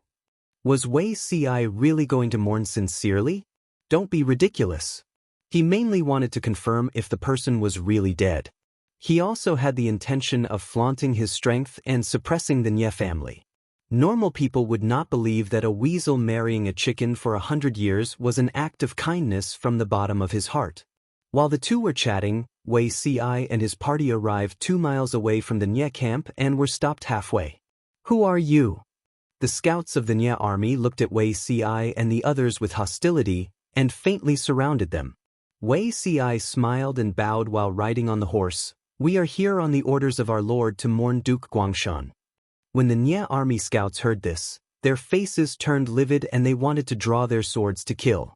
Wei Ci smiled faintly, as if he did not see the shining blades. Instead, it was the soldiers who escorted him who came forward to protect him. When two armies fight, envoys are not to be killed.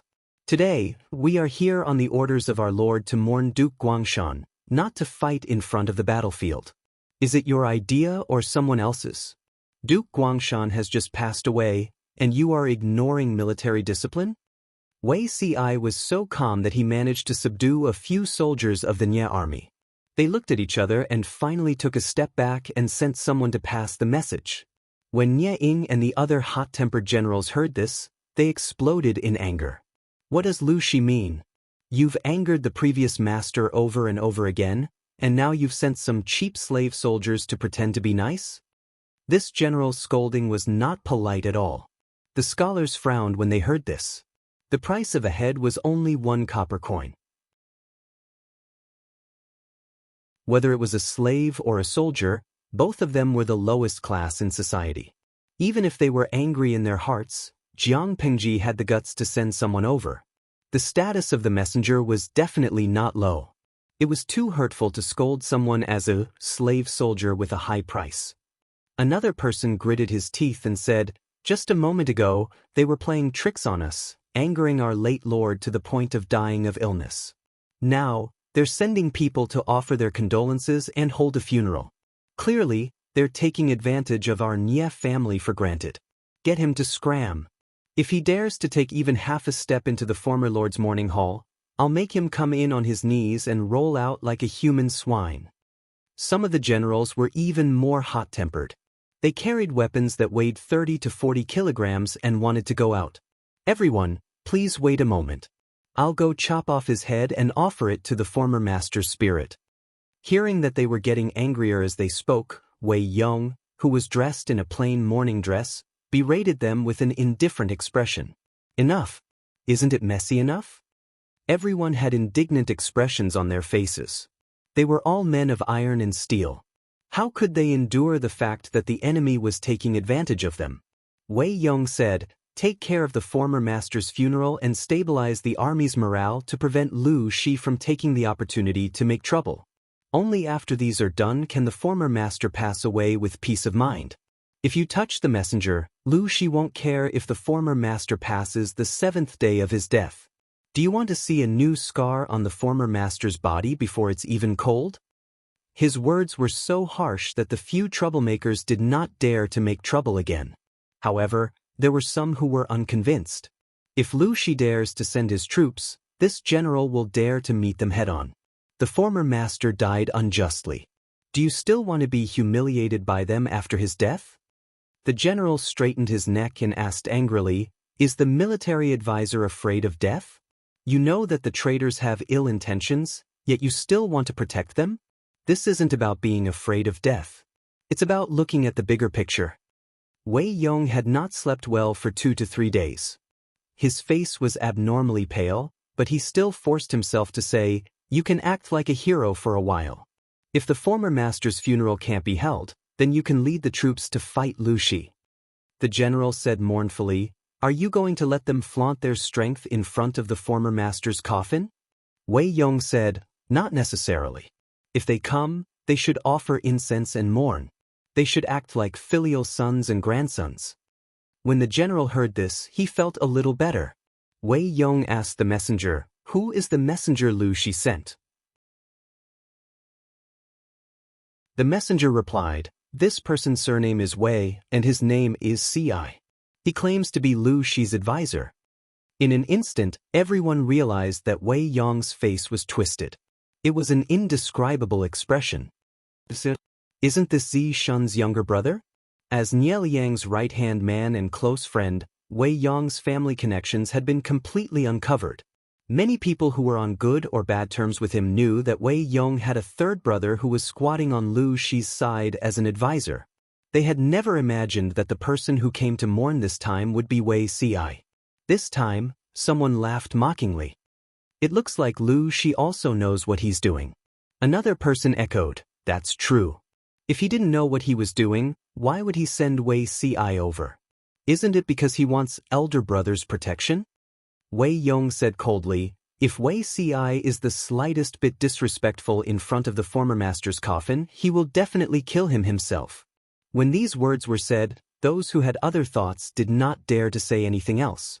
Before the former master Niel Yang died, he had entrusted young master Nye Qing to Wei Yong. Wei Yong was the young master's father-in-law and had a strong backing. Fan Chen said to Wei Yong in private, "I've made things difficult for you. Your younger brother is also insensible." Wei Yong said, "Zixiao has been a sensible child since he was young and has never caused anyone to worry about him. If he dares to come, he most likely has the confidence to escape unscathed." Fan Chen choked for a moment. "Who gave him the confidence to pull out his swords?" Wei Yong said in a muffled voice, "His elder brother." Because he understood his elder brother's character and knew that Wei Yong would consider the bigger picture, Wei Yong was certain that Wei Yong would not dare to let anything happen to him in front of Niel Yang's coffin. Fan Chen cast a sympathetic look at Wei Yong. With such a troublesome younger brother, Wei Yong was pitiful enough.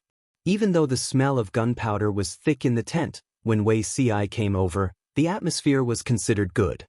At least the expected scene of someone drawing a sword and rushing up to slash at him did not happen. When everyone saw the sword hanging from Wei Ci's waist, their faces immediately fell. This fellow was asking for a beating.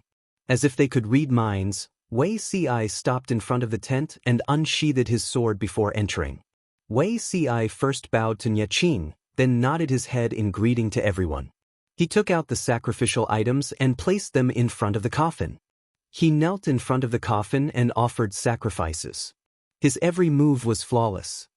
Ci came in a hurry and had not prepared the funeral oration. "I could only write it in a hurry. I hope young Lang Jun will forgive me."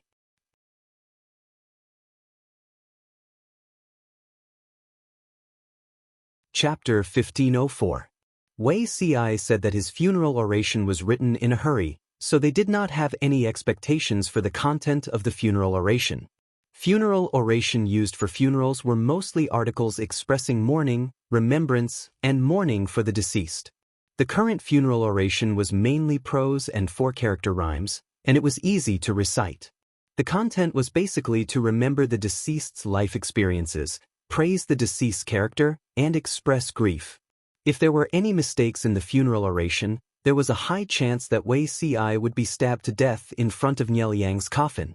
The scholar standing in the corner looked at Wei Ci's respectful and devout attitude and sneered in his heart.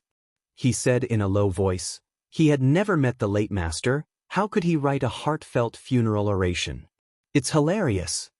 As mentioned earlier, the content of the funeral oration was related to the deceased's life experiences. If Wei Ci did not know Niel Yang, his writing would not be appropriate. Unbeknownst to him, Wei Ci had done some research on Niel Yang.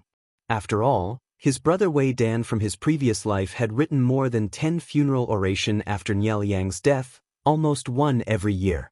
The year Wei Dan died of illness, he was bedridden with a cold and could not get up to attend the funeral. It was Wei Ci who went on his behalf. Wei Ci did not know Nielyang well enough, but Wei Dan definitely did. He sorted out many letters for Wei Dan's funeral and found that most of the letters were written to his close friend Nielyang. Some were funeral oration, some were ordinary letters, and some were long-winded chatter. Last night, I dreamed of the past, and suddenly realized that it has been 14 years since Guang Shan passed away, and I am 47. Life is already half over, and the pear tree in front of the courtyard has bloomed and withered several times. Day and night, my mind is in a mess. Thinking of the first time I met you, you wore a black robe and a black crown, standing under the courtyard, talking elegantly. Thinking of all the past now, it is as bright as before, as if it was yesterday. Your laughter and words still ring in my ears. Alas, Guangshan, the heavens do not give me false years. I die of old age, my heart aches. Libation? I mourn your early death, I also weep blood. Of course, these were all written by Wei Dan to Nielyang as a friend. Wei Ci could not directly copy, or he would reveal flaws. With detailed materials, it was not difficult to write a standard elegiac oration. Other than the crackling of the white candles burning in the tent, there was only the sound of Wei Ci's sincere recitation of the funeral rites. As the funeral rites began, everyone's irascible and irrepressible emotions seemed to have found an outlet to vent. Nie Qing even knelt in front of his father's coffin and cried until his face was covered in tears. After Wei Ci finished reciting, he gave a long bow. Regardless of whether it was the funeral oration or the etiquette, no one could find fault with it. Even if everyone wanted to make things difficult for him, they had no excuse. Someone secretly wiped his tears and sneered, "Was it really written in a hurry and not someone ghost wrote it?" What interaction did Wei Ci have with Nielyang? The contents of the funeral oration were all true. This level of understanding was definitely not superficial. They must have been close friends. Someone berated in a low voice. "Stop talking. Don't be presumptuous in front of the deceased Lord's spirit. I know you're not happy with Wei Zixuan, but you can't simply accuse him."